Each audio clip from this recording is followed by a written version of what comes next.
Woodward. We are starting off your day with a brand new crew. Meet Broder. I can't control my arms sometimes. My limbs are just kind of flying. Detroit Kool-Aid. Fired up! Y'all got Kool-Aid I'm hot. fired up! But with the Wake Up Woodward crew, he's actually a part of the family. Flannel Sam. Ask me about my wiener. Okay. Along with JB and KG. Wake Up Woodward gets you all of your Detroit sports talk. Every morning, 8 to 10 a.m. Live on Woodward Sports. A show for Detroit, by Detroit, with people from Detroit. Tell Siri to set an alarm. Because it's time to Wake Up Woodward.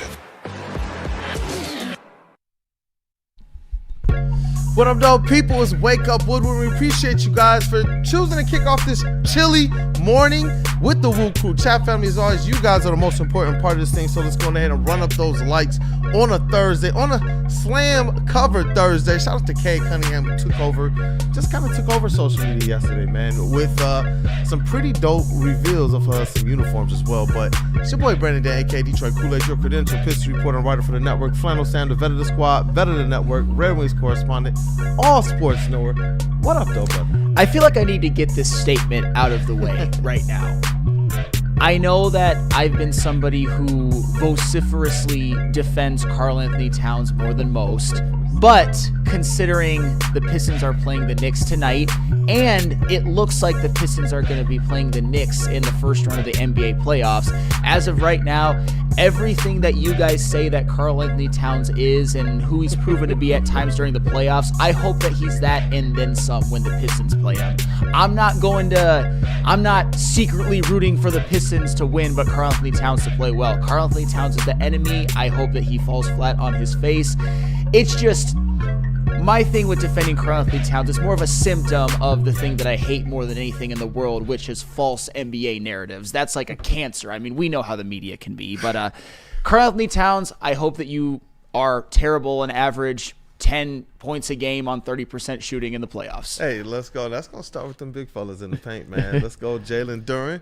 KG's number 2. And Beef Stew, the Pistons number 1 as it relates to rim protection, paint protection, and such. But you want to tell people what we got on the docket today? Lots of Lions. Mel Kiper Jr. put out a 2-round. Yes, a little TLB. Mel Kiper Jr. put out a 2-round mock draft in which he has the Lions staying in their spots at 28 and 60. Who did he have them picking?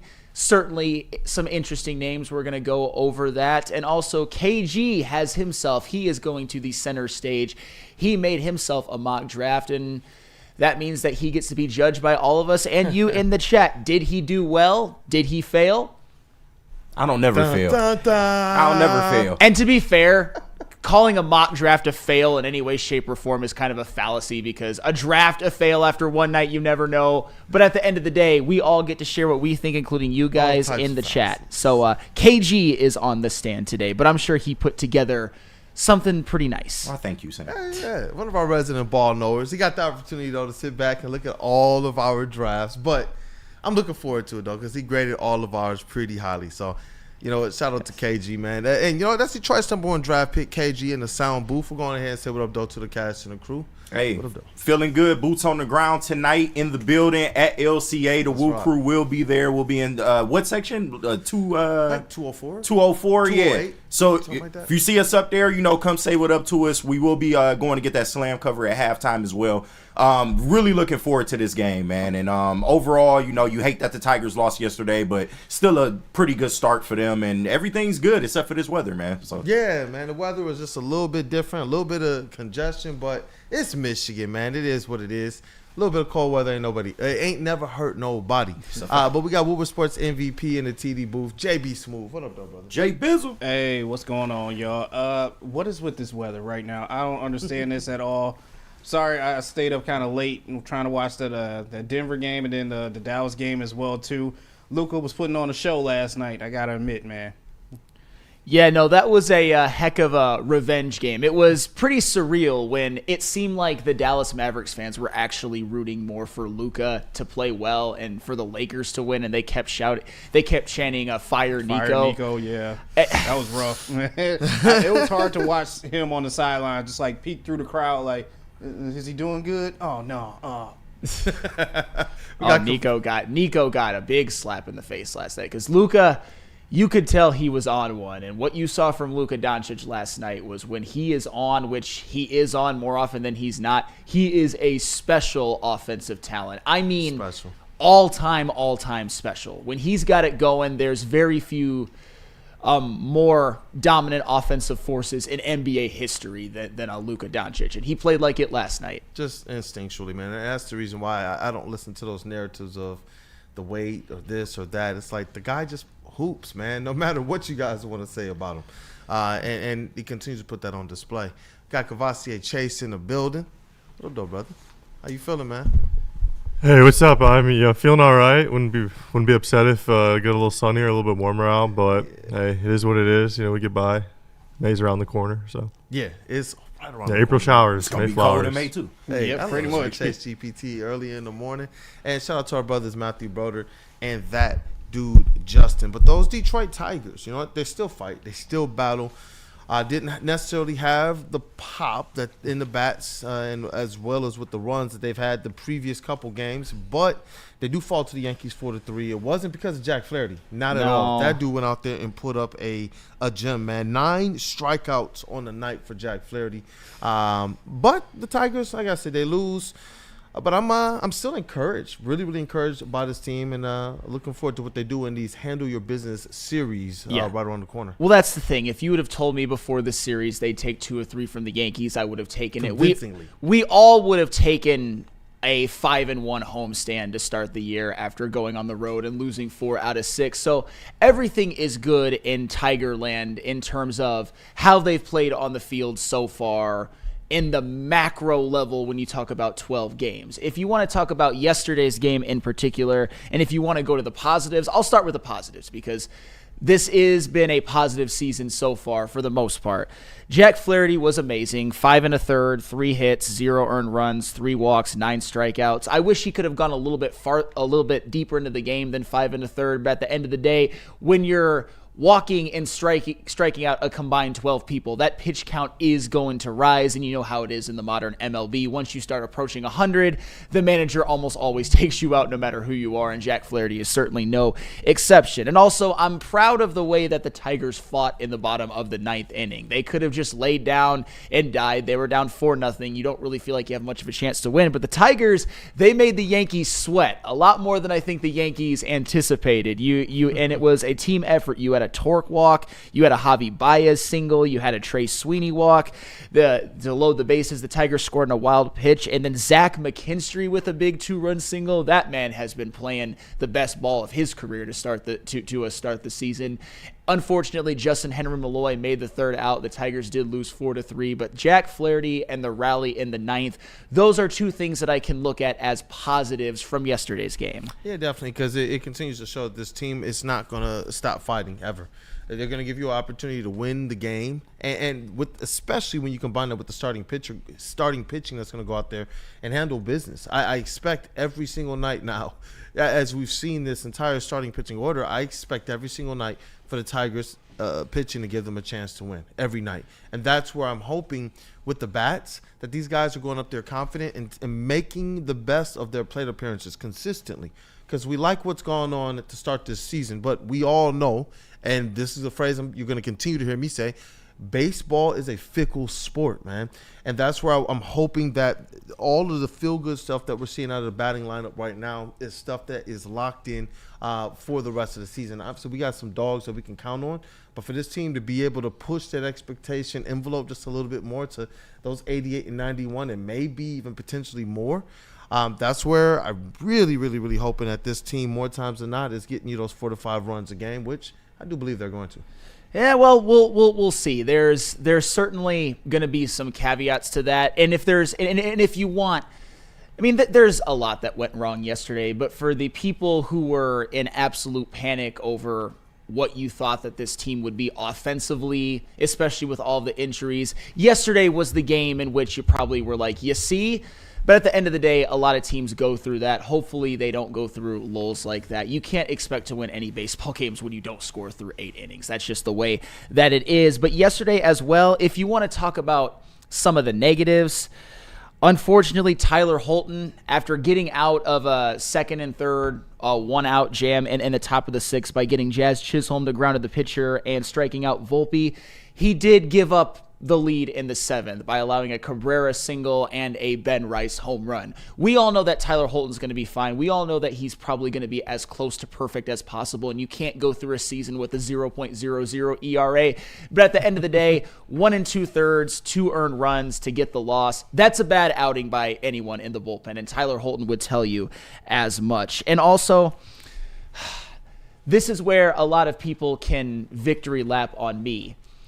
Colt Keith has been a disaster at second base. Yeah. He has. This is where I can honestly say, for the most part, I'm good if you play poor defense as long as you hit. But Colt Keith, I think I could play a better second base at this point. That's where you're really hurting the team, because in the top of the eighth inning, I think it was the eighth or the ninth. It doesn't really. It was the top of the ninth. Runners on first and second, no outs. Colt Keith botches what could have been a double play. Could have left it with runner on third, 2 outs. Instead, it was bases loaded, nobody out. Aaron Judge, obviously, coming up next, because of course he was, converts with a 2-run single. And at that point, that was a lead that the Tigers, couldn't come back from. A 4-run, even though they almost did, a 4-run deficit in the bottom of the ninth. You're going to lose that 99% of the time. And Colt Keith, he had a blunder, but it wasn't just a blunder in the field. He was 0 for 4 at the plate. I still hold on to the fact that Colt Keith is walking a lot. His on base is really high, and I'm not advocating sending him to the minors or anything like that. But this is where even me, somebody who's way more forgiving of below average defense than most, is like, Colt Keith, you look like you got a little bit of the yips. And that's, hopefully he can fix that. But at the end of the day, I think you're also seeing a byproduct of coming into the season. It's like, Colt Keith's going to be your first baseman. Then with all the injuries, it's like, no, actually, Colt, you're back at second. I don't know if he got enough reps in spring training, but at the end of the day, there's still no excuse for how poorly he's been in the field to start the year. Yeah, definitely. And it's crazy because with Colt Keith, with as much as we hear his name from game to game to game, from series to series in this early season, it's generally associated with his, honestly, less than stellar defense at second base. And that's why I wonder how much is that also affecting him at the plate. If this is where the injuries, I didn't quite think that it was going to be, at least from the Colt Keith angle, I didn't think that the Parker Meadows injury was going to, and some of these other injuries was going to kind of reverberate that way. And I know there's been some people who've been vocal about how this would affect the defense.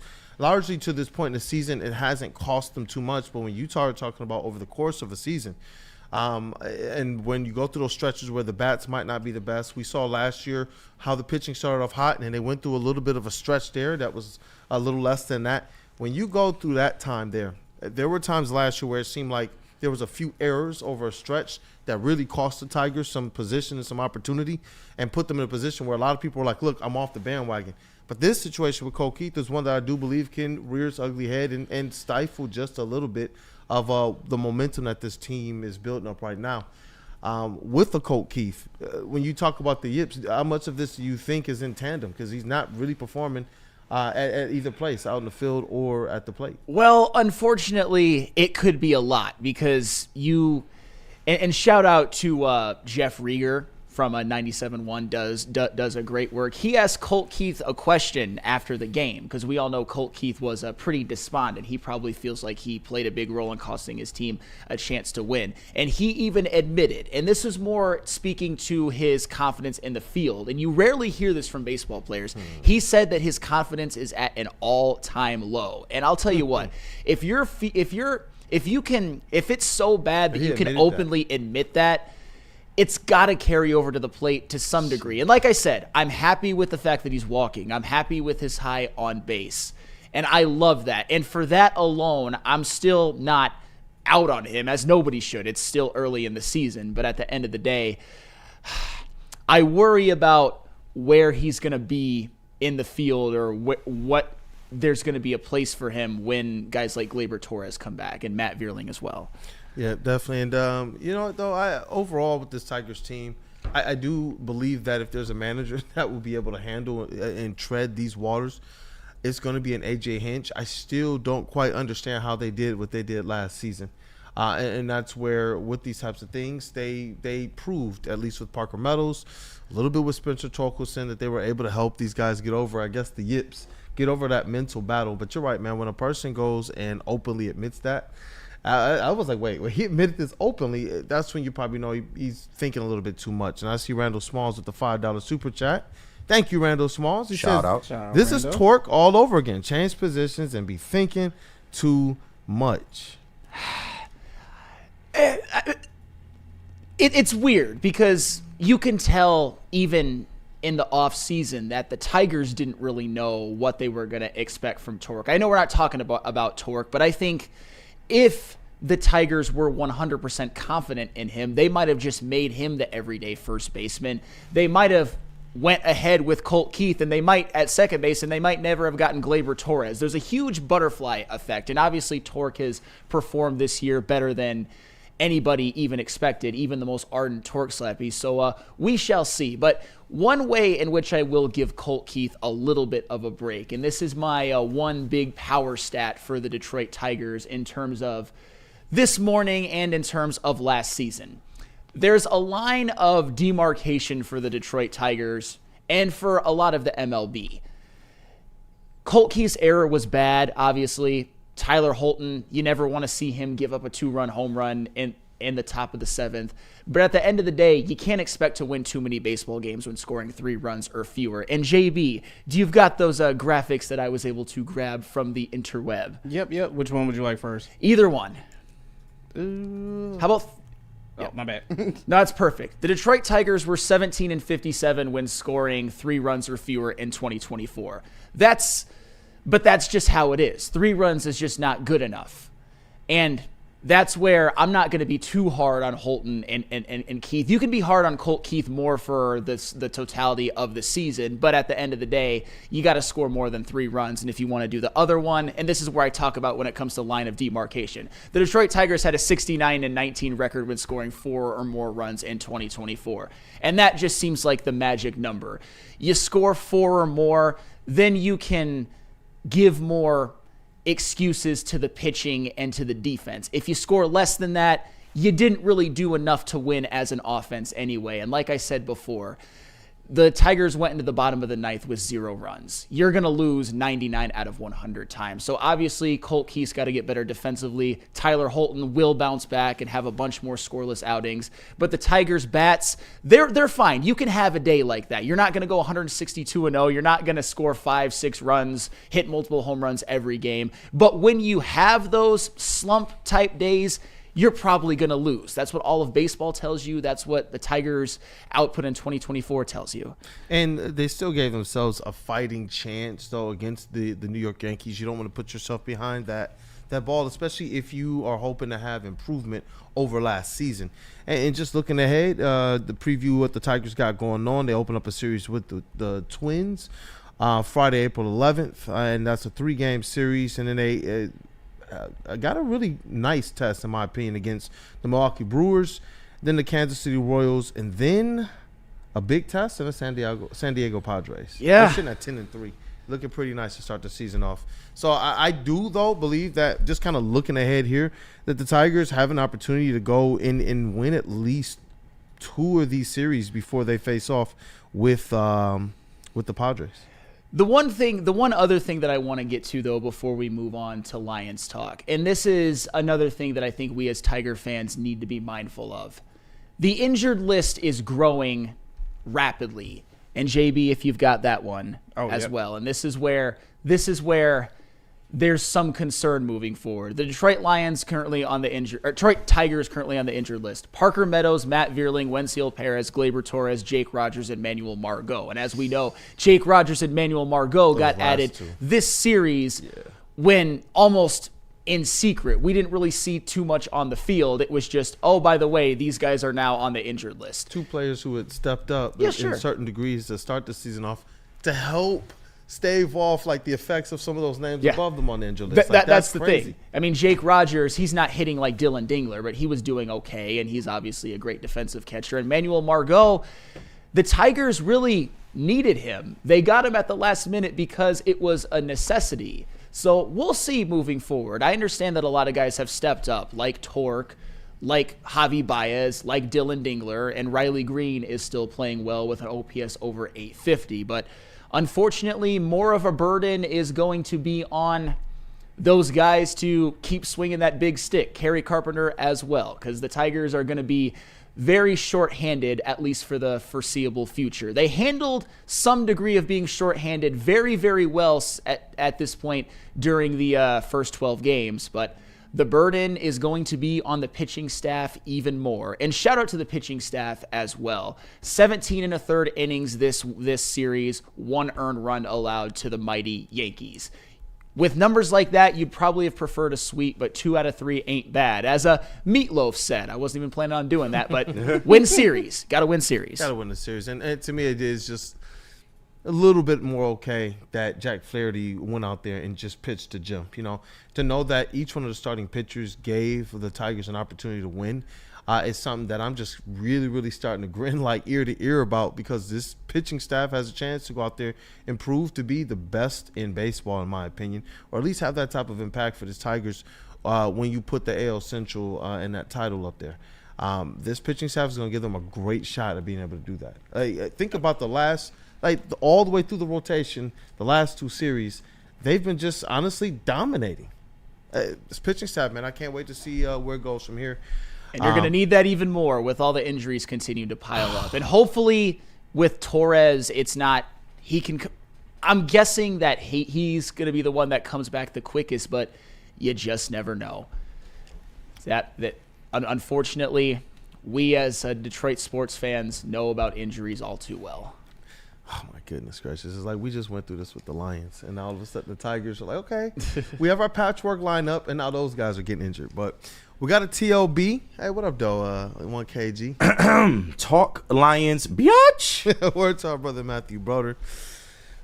That's a classic. But I got to tell you guys about another classic. It's Buddy's Pizza. It's been serving the original Detroit-style pizza since 1946. And 79 years later, they have 22 locations in the state of Michigan.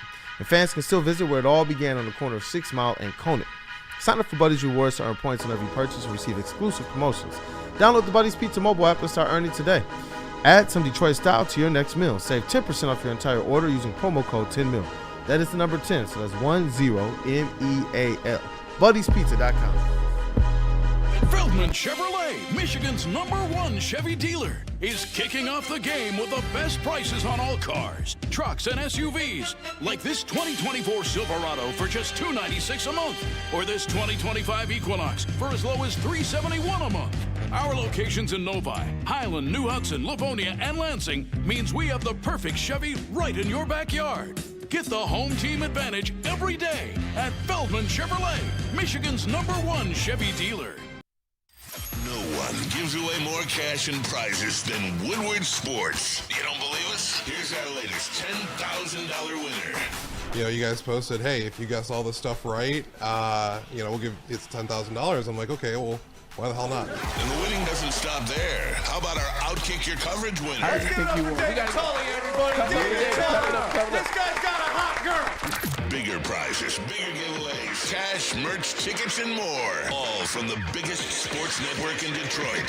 No one does it bigger and better than Woodward Sports. Make sure you're following, liking, subscribing on Instagram, Facebook, X, and YouTube for your chances to share in the winning. From Detroit's #1 sports network, Woodward Sports.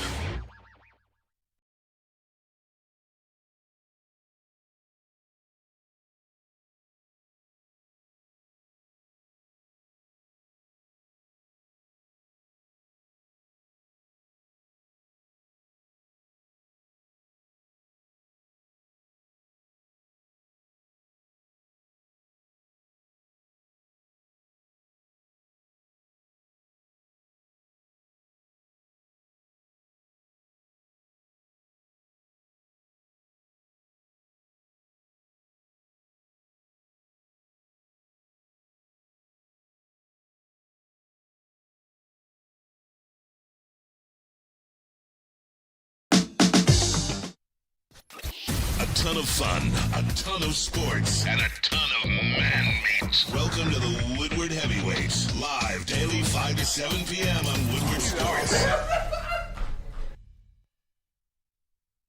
Hey, it's Planet Fitness, fitness that fits your budget. No matter where you are, there's a Planet Fitness close by. There are more than 50 in Metro Detroit and thousands more throughout the world. At Planet Fitness, you'll experience a squeaky clean gym that has tons of equipment, friendly, knowledgeable staff, and a totally judgment-free atmosphere. Did you know that all Planet Fitness memberships include fitness training for no extra cost? Want all the perks? Upgrade to the PF Black Card and enjoy use of amenities such as unlimited use of the Black Card Spa featuring hydro massage, massage chairs, and total body enhancement, and more, along with access to over 2,500 locations worldwide and unlimited guest privileges. For more information or to join today, visit your local Planet Fitness or planetfitness.com. What up, though, people? We are back. It is Wake Up Woodward, and you know what? Final Sam, when I look at top of those AL Central standings, you know who's up there, man? Those Detroit Tigers at 7-5, and you got KC, the Guardians, the Twins, and then the Sox all the way down there, bro. Did you see the way they lost? Yeah. Did you see the one? Mike Tauchman got injured when he was about to score the game-tying run. Geez. I actually felt bad because Mike Tauchman's a guy that I would love the Tigers to have, but looks like he might be out for a while. But everybody everywhere, because the way it was framed was that he just stopped running. And everybody everywhere was like, bro, this is why Chicago deserves to lose. Then it comes out that something might have happened to him. About to say, obviously he's hurt. He didn't just stop running, but that's just, that makes it worse though. Just that they were gonna tie the game, and you never see that.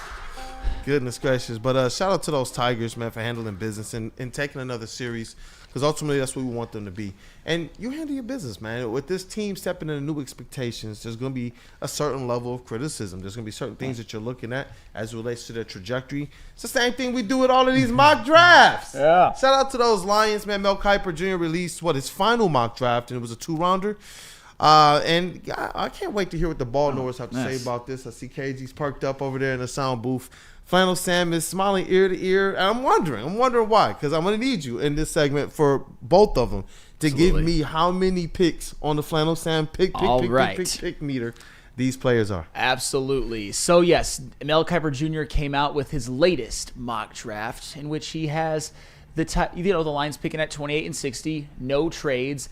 And in the first round, KG, if you want to give me the chime, the Detroit Lions select, JB, throw it on up there, Donovan Ezeraku, outside linebacker from Boston College. And I'll just read the write-up quickly for those of you who are on audio only from Mel Kiper Jr. The Lions' defense was hampered by injuries last season, even before the injured reserve started filling up, though. The edge rush depth chart was concerning. Aiden Hutchinson, who is coming off a leg injury, needs a running mate. The only other Detroit edge rusher who had more than 3 sacks last season was Zadarius Smith, who was acquired at midseason and released this spring. Ezeraku jumped to 21 in my recent big board update, meaning he not only take care of the pass rush need, but also do so at value. His 65 pressures led the FBS last season, and he turned them into 16.5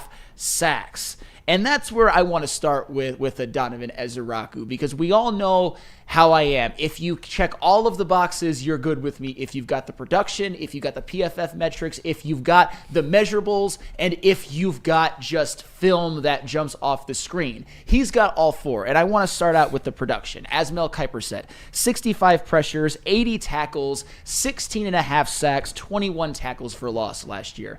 Those are monster numbers. The only player in college football who can really rival those or be just a little bit better is Mike Green. And Mike Green's another one that has everything that I want.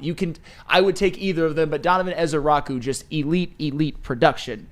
Also with the PFF metrics, though, 18% pass rush win rate, which is a little bit lower than James Pierce's and Mike Green's, but it's approaching 20%. That's certainly acceptable. A 90 grade overall, which is excellent. An 84 run defense rate and a 10% run stop rate, which that is way at the upper percentile of edge rushers in this class. And with the measurables, 34-inch arm length, which is great. Number 1 in the shuttle drill amongst edge rushers in the combine, number 1 in the 3-cone drill for edge rushers in the combine. That's great. If you want to say there's anything that's concerning or might deter the Lions from taking him, it's the fact that he's not like a big defensive end. He's 6'2", 247. He's more of an outside linebacker. But at the end of the day, when you look at his production, when you look at the film, which I'm going to roll in just a couple of seconds, what I think Donovan Ezeraku could potentially provide this team, and it's something you've seen from the Lions before, I think he could be James Houston on steroids. Because Donovan Ezeraku, as you're going to see, has that elite bend, which we always talked about with a James Houston and a speed rush. But Donovan Ezeraku is a much better prospect, a first-round level prospect as opposed to a 6th-round level prospect. And Donovan Ezeraku can actually be an every-down edge rusher. He's more complete, obviously, than James Houston ever was. And we know James Houston was certainly not complete. He played very limited snaps, and his job was to just kill the quarterback, which he did at a great rate in 2022, but obviously fell off a cliff after that. But what we all want to talk about, what we've all been waiting for, roll the film, JBSmooovv. It's good film. It's great film. Look at the power and then the bend. Gets around the tackle for a sack. This one right here, speed and bend. The tackle has no chance, kills the quarterback. I like this one because you see a little agility. Fake to the inside, outside bend, sack. Again, a little bit more agility, bend, sack. This one here, just more great bend and speed. Tackles have no chance. Right here, you're going to see, again, a little bit more bend and force fumble. Look at this one, though. Bend, quarterback steps up, spins, sacks him. And this one, you're going to see a club swim move to the inside for a sack as well. And then the rest of it is just him using his patented moves for pressures. But what you saw right there is just an elite bend, elite type of speed off of the edge. He showed some power as well, but as you could also see, although in a more limited sample size on this film tape, is that he's got a spin move. When a quarterback steps up, when your first move doesn't exactly work how you want, he's got a counter. He spins to the opposite direction, gets the quarterback down for a sack. And you also see him club and swim tackle to the inside to get pressure from the inside of the tackle as well. So Donovan Ezeraku, to me, has it all. And if the Lions were to pick him at pick 28, I would be thrilled with their pick at 28, and I would actually be a lot more happy about the vision and the direction of the Lions going into this season, because I still think they need to add more. I think they need somebody who could potentially challenge for a starting spot. And I'm not saying Ezeraku will necessarily get it on day one, but this guy, he could. Considering what's already there, he absolutely could start day one if he's drafted by the Lions, in my opinion. Yeah, and that's what I wanted to be able to ask effectively is when you're going at 28, I know KG, his standard, especially if it's on that offensive line, if you're picking somebody there, you want them starting. You didn't even say you want them to be starter level. You think that this would be a player that's stepping in and starting. You have to beat out Graham Glasgow, flat out. Yeah, and that's where obviously when you're looking at the tape and his ability to, not one of necessarily the man movers or the meat men that I know Cavassier Chase appreciates in the trenches. But his technique allows him his speed, and then he's still about 250 pounds and just under 6'3". I think that's a really good combination of speed and power. You showed in your video breakdown as well his ability to use the two. And what I like is the speed. When you get jammed up, who are you as a player as well in that backfield? Because we see that throughout the course of this thing for the Lions, getting to this point, we've seen defensive linemen that can get into the backfield, but what are they in their pursuit or their second pursuit when they get chipped, when they get blocked? Sometimes when you overrun the quarterback, we've seen that a couple times with Derek Barnes.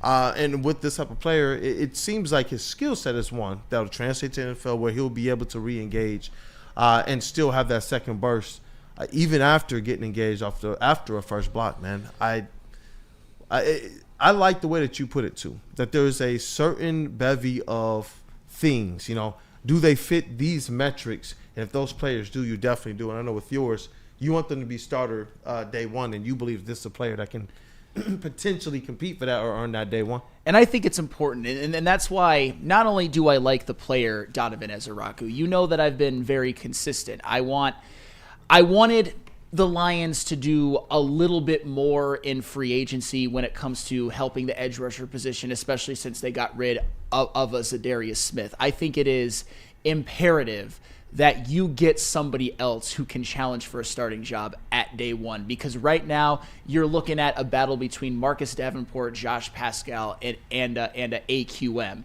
And I'm not trying to disrespect those guys too much. Davenport's injury prone, Josh Pascal is mid, and AQM has been, for the most part, a journeyman. Although he did play well last year, I want another name in that mix, somebody who is more talented and has a much higher upside than all of them. And I KG, I definitely go to you now. I want to be able to address a comment that I see here too in the chat where they were saying they would like to. I said, Mike G, watch the highlights. He says Azuruku is more powerful than Green. Green relies on speed. And I saw another where they said it. They would like to discuss some of his weaknesses, and I wanted to be able to, based off his profile, ask you guys a couple questions about that as well. Yeah. And how alarming or not, or concerning or not, it is for a player like this, because I like your perspective. You always believe that if we have the right coaches development and the right base and the prospect, that you can develop these players that you bring here. And we've seen the Lions have some success there with some of the players that they haven't had as much with. No, absolutely. And the only big question mark with Donovan Ezeraku is, of course, his size. He's 6'2", a little bit on the smaller side for defensive end, and he goes against the grain of what the Lions traditionally like at their edge rusher position. So if they were to draft a guy like this, I would be on board. I don't know if he starts right away, though, only because of his size, and he needs to develop at the next level in terms of playing the run. But he can be that pass rush specialist that we have been missing ever since James Houston has left the building. So I would love this pick. There's a lot to like about Donovan Ezeraku. His speed coming off the edge, that's something that the Lions don't have. That's an archetype that I just wish that they would lean into a little bit more. He has that. He's a very intelligent player, very crafty, and that's one thing that you know about him. He doesn't just rely on his speed. You'll see him getting his bag a little bit. He'll give you some moves.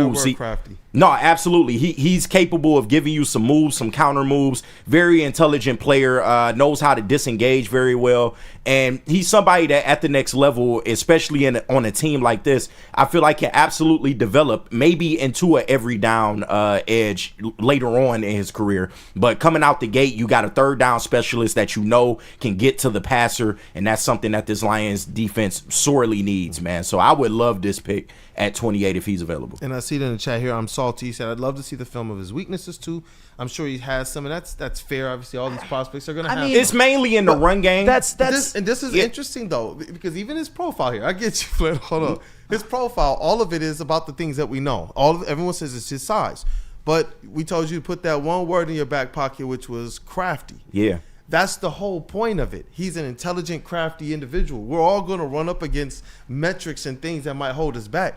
How did that affect the dog in Amik Robertson when he had to go up against Justin Jefferson? Mm-hmm. And that's what I'm saying. It's like when I look at his weaknesses here, it gets engulfed by size when blockers get into him, size of tackles, lacks bull rush power to collapse tackles into pockets. But it's like if you kind of already know that, when you're talking about the elite bend that he has, he doesn't necessarily have to collapse a pocket in those types of ways. And that's why I like the fact that you guys kind of broke it down from that perspective, in that the weaknesses that we see on display is like, okay, are you going to be able to tee up, okay, there he is, send the power at him? Not on this defensive line with the Detroit Lions. Yeah. You're going to be looking at Aiden Hutchinson. You're going to be looking at the man meat in the middle. This is an individual, like when you talk about a specialist type of player, that's going to have an opportunity to play off of everything that's here, everything else that's here. Because James Houston had less measurables than what he has. Absolutely, yeah. So that's where it's like when you talk about the weakness component, this is one of those players, and a couple of these guys that are defensive, pass rush specialists. The common theme here is that they're all smart, and they utilize their smartness, their craftiness, and certain techniques to overcome a lot of these kind of drawbacks that they might have. No, James Houston was way more limited than a Donovan Ezeraku. And, for all the good that James Houston did, especially in that year that he had the 8 sacks in 9 games, that's no easy feat. But Donovan Ezeraku grades out to be way, way better. He can be a little more polished in the run game. And if you're looking for a weakness, I would say that's the weakness, because his pass rushing grades are through the roof. roof. But can he be a little more polished in the run game? Yes. He's not somebody that you're going to stun a whole lot because of his size. But if he can just maintain his gap integrity and not let, backs get to the outside, if he has that lateral quickness to be able to stop running plays to the outside, I think he'll be fine. But if you're looking for a weakness, that's probably it. But he grades out pretty damn well as a kind of overall edge rusher that, particularly is mastering in pass rush. Well, and that's where,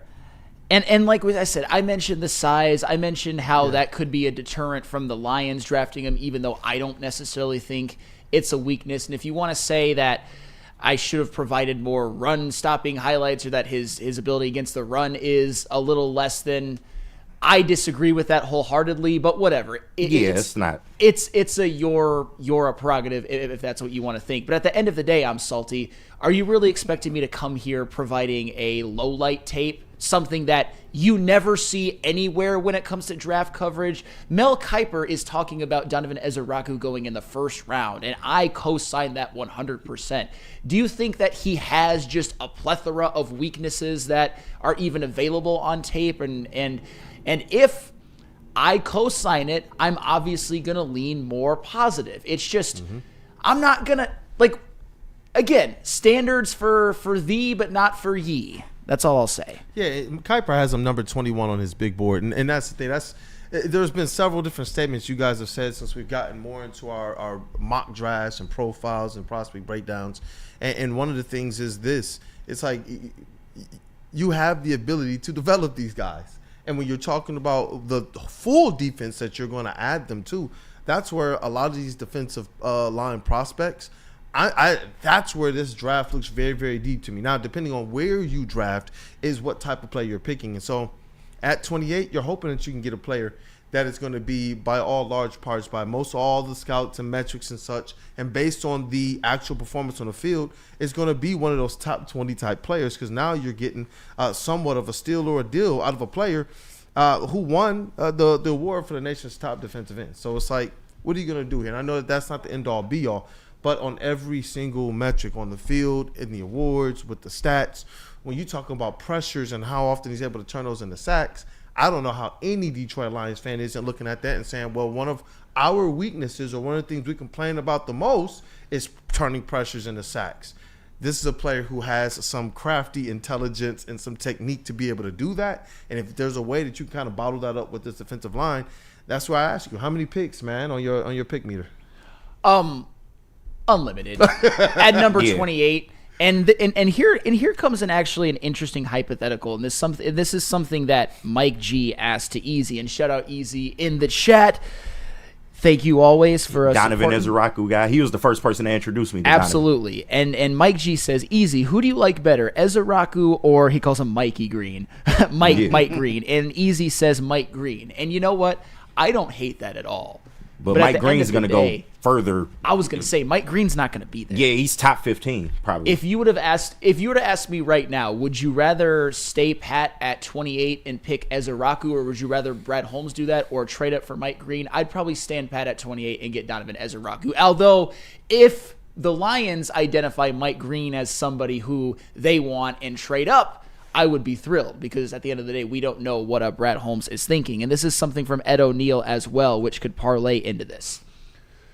He says that the Lions need a speed rusher. They've got too many power ones, or not too many, but enough power ones. Yeah, and I would agree with that. I agree. It does seem like, and I know Josh Pascal is a little bit different, but he can hybrid as a defensive line as well. Just a lot of big defensive ends, not just like a speed guy. And I understand that it kind of goes against their scheme a little bit, but I'm not passing up on a guy like Donovan Ezeraku because you're concerned that he might not be a scheme fit. I agree.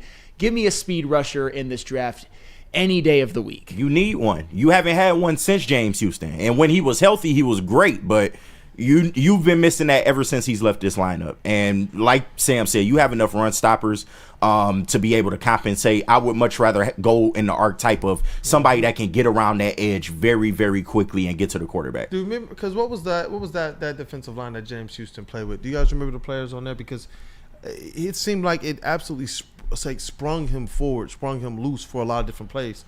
We Yeah. know what he had as it relates to the bend, the speed, and his prowess to be able to get into the backfield before the injury. And that's where players like that, it does excite me. If people remember what James Houston looked like when he went on that spurt, and we thought that this guy, even after he got hurt, we were just like, yo, just wait till James Houston gets back. Even when he hit the field, we were like, just wait till he gets back in game shape. And it was because of how effective he looked on that defensive line and getting home. And that's where it's intriguing. Sometimes I do want an absolute mauler, but it's like you really just want somebody that can get into the backfield and put the quarterback down, make life hectic. Everyone's talking about these mobile quarterbacks. Everybody's talking about these quarterbacks that can make plays on the run. Surprise, Jordan Love, Caleb Williams. This is some of the things that these guys like to do right here in our own division, let alone if you're going to go and face off against a Jalen Hurts or a Patrick Mahomes to try and punch home a Super Bowl. I like the speed, especially if you get it in that hybrid. It's not like, what was James Houston? Was he 6'1" maybe? He was even smaller. Yeah. And that's where I'm like, if you're getting it in this kind of, 6'3", 250 speed, elite bend.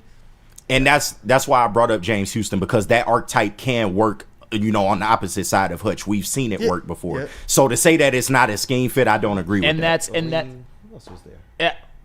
I'm missing somebody. Yeah, Hutch Aleem and James Houston were kind of the jet. Charles Harris. Right, whoever that other D-tackle was. Bum.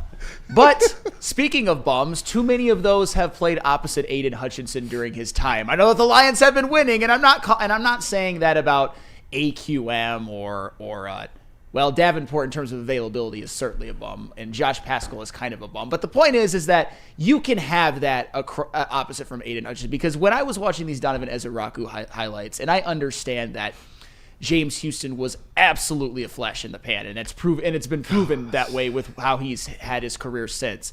But that's what a lot of those Donovan Ezeraku bend moves looked like. He didn't. The tackle couldn't even touch him, and if James Houston can do that in small spurts at the NFL level, Donovan Ezeraku can do that opposite Hutch, a better Hutch, by the way, than he was as a rookie year, in big spurts in the NFL. And I really believe that. Defense overall. Absolutely. All three levels. Think about it. You got the crazy Anzalone behind you. You have Jack Campbell, who I believe is going to take another step forward. You're talking about the confidence, another year of weight training, and I believe they got some good coaches around them right now. And surprise, Kelvin Shepard, his coach, is the one that's now leading this defense as well.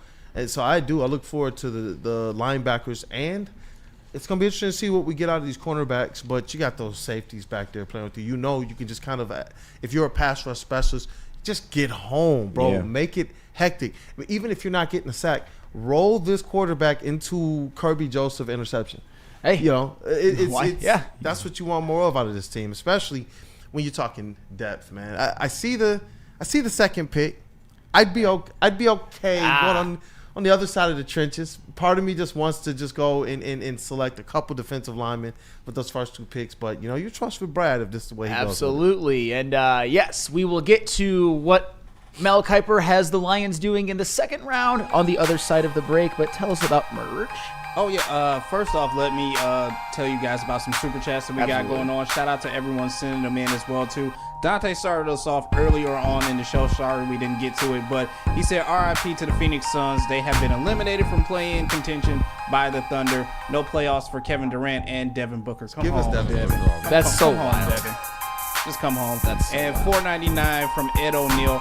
Are we fine with D tackle in the first over an edge, or do they need to get someone who can give us 5 sacks?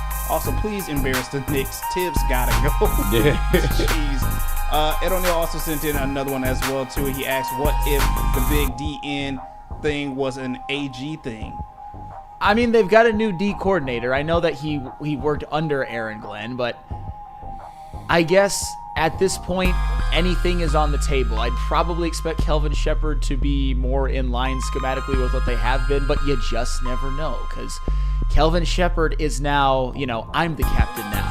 If he ever had some fantasies about running a 3-4, well, you can do it now. I'm not not saying he will. I'm just saying he's got the power. I know he was the one that got a lot of that credit. You know, they tipped the cap to Aaron Glenn, but remember when the Lions were trying to manufacture pressure and they were running those stunts with the linebackers? It was Calvin Shepard that they were crediting for that.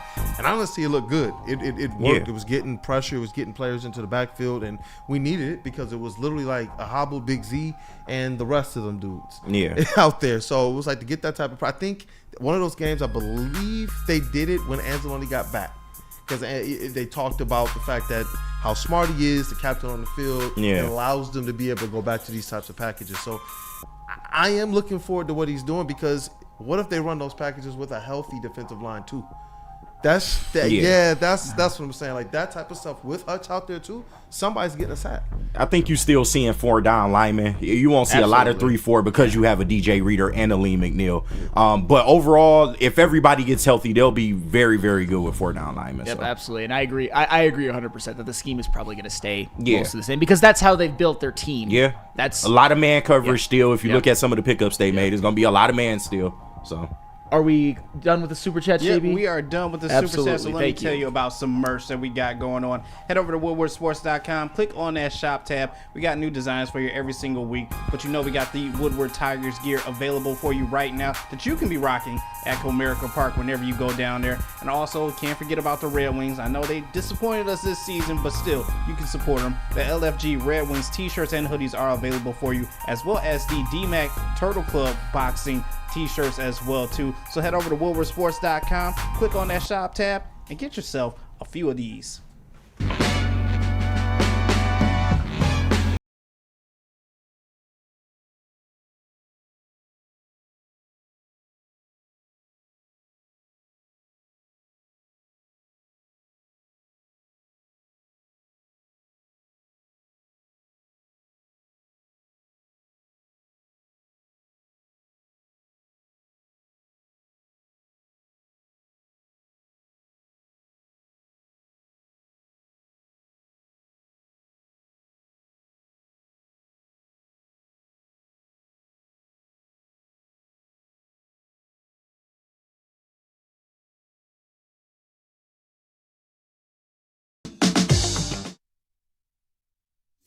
Big injuries, big news. Twice a week, Dr. Jeff Pierce from Michigan Sports and Spine joins Woodward Sports Network for the Injury Insider Report. Big D Energy Tuesdays at noon, and Ermanni and Edwards with Maz Thursdays at 3:30. Get expert analysis and in-depth breakdowns on the latest sports injuries from the man trusted by top athletes in the community, like DMAC. Whether it's the Lions, Pistons, Tigers, or Red Wings, Dr. Pierce talks us through it all. Don't miss the Injury Insider Report with Dr. Jeff Pierce, your go-to source for understanding the impact of injuries on the games and players we love. Only on Woodward Sports Network. Scan the QR code on the screen or go to MichiganSportsandSpine.com to see if Dr. Jeff Pierce can help you. How do people feel about getting a Planet Fitness membership for $15 a month? How do they like working out in a clean and spacious gym that's filled with equipment for every workout? And how about free fitness training in the judgment-free zone that leaves them feeling energized all day long? Join Planet Fitness today with the free PF app, online or in club, and start getting that big fitness energy for $15 a month. No one gives away more cash and prizes than Woodward Sports. You don't believe us? Here's our latest $10,000 winner. You know, you guys posted, hey, if you guess all this stuff right, we'll give it's $10,000. I'm like, okay, well, why the hell not? And the winning doesn't stop there. How about our Outkick Your Coverage winner? I think you won. We got everybody. This guy's got a hot girl. Bigger prizes, bigger giveaways, cash, merch, tickets, and more. All from the biggest sports network in Detroit. No one does it bigger and better than Woodward Sports. Make sure you're following, liking, subscribing on Instagram, Facebook, X, and YouTube for your chances to share in the winning. From Detroit's #1 sports network, Woodward Sports. Your boy KG here to talk to y'all today about Mad Packs. Mad Packs is the hottest new cannabis brand, and they are partnering with Woodward Sports. You know what that means. I'm going to be feeling good all day long, all night long, all week long, all month long, man, off the Mad Packs. And they are going to take your game to the next level. High Low is getting you high for the low. Who don't love that? Delivering top tier quality at unbeatable prices. Boom shakalaka. Boom shakalaka. I know what the people waiting on, man. It's a live resin infused tarantula. This one's the bomb. Blizzard Packs THCA Moon Rocks that hit like a blizzard, coming to retailers in May of 2025. Stay tuned to Woodward Sports for all of the latest updates. Hey, and we are back. That's got to be like up there in terms of live reads. That was definitely in the Hall of Fame. Yeah, that was. Shout out to them. They were just cool people overall. We got a lot of cool people amongst our sponsors. I think the Randy Wise automotive team. Shout out to them, man. Yeah, they're just cool, man. But the Mad Packs people, they showed up at the opening day, hung out with us, watched some of the shows, set some stuff up, and party with us, and it was dope. And I don't know if we even said this, but shout out to you guys, Detroit. Over 3,500 people walked through the Detroit Opera House Grand Slam Fest. That's a lot of people that saw Woodward Sports that day. A lot of people that got to dance, have fun, and celebrate the Detroit Tigers, man. So shout out to you guys. I know Woodward Sports, in terms of all the passes that we gave away, our own people that we had there, some of our dignitaries and sponsors, over 300 people on that Woodward Sports guest list, man. So we're trying to do our part for you all, Detroit, and thank you guys for making this thing a wonderful experience for us. Go ahead and run up those likes, and we'll see here if Flannel Sam and KG, if they like Mel Kiper's second round pick for the Detroit Lions. You wanna tee this one up for the people, Mr. Absolutely. And Mel Kiper was not done in the first round. In terms of his mock draft, he had the Lions staying put at pick 60 in the second round and going with KG. Hold on. Bam. Anthony Belton, offensive lineman from NC State. And this, I'll just read Mel Kiper's write up really quick. The Lions lost Kevin Zeitler in free agency, and some combination of Coyote Iwasika and Christian Mahogany is currently in line to take over at right guard. Melton, 6'6", 336 pounds, has played all but 11 of his 2,146 career snaps at left tackle. However, he could slide inside in the pros, and the Lions might opt for that in year one. And Kool-Aid, you were mentioning how, at least philosophically, you don't mind with the Lions going O-line at 60. I don't mind it. If you're going to go and take care of that defensive line in the first round, I'm fine with that, especially knowing that at some point in time, you're going to have to make some investments in this offensive line to keep in line with what Brad Holmes was saying, the longevity aspect. And when you talk about a player like this is definitely one of those, what Chase would call the meat. The man meat, yeah. 6'6", almost 340 at the offensive line, man. This is something I would definitely be okay with. Hey, and just a few more tidbits on Anthony Belton. According to the PFF Big Board, he is the number 100 ranked prospect. So at least according to where PFF ranks him, and probably what I would say as well, I think getting Anthony Belton at 60 is a little bit of a reach, but I can stomach this a lot better knowing that, at least in this hypothetical world, the Lions got Donovan Ezeraku in the first round. To me, that gives the Lions and Brad Holmes pretty much a get-out-of-jail-free card for the second round. And we all know that when it comes to the offensive line, it's something that Brad Holmes might want to keep the strength. And also, I think it would be ideal to get someone who could maybe challenge Graham Glasgow for the starting job in year one. The only issue with this, though, is that Anthony Belton, the fact that he was a left tackle in college, nothing more, nothing less. That's really all he ever did for all intents and purposes. To me, that tells me that going into the pros, playing a position that he's never really played since probably high school and probably not even in high school, that to me gives me a little bit of question on whether he could be a day one starter. And I understand that's why it's second round and not first round. And maybe the being more developmental is something that could help the Lions even as early as next year.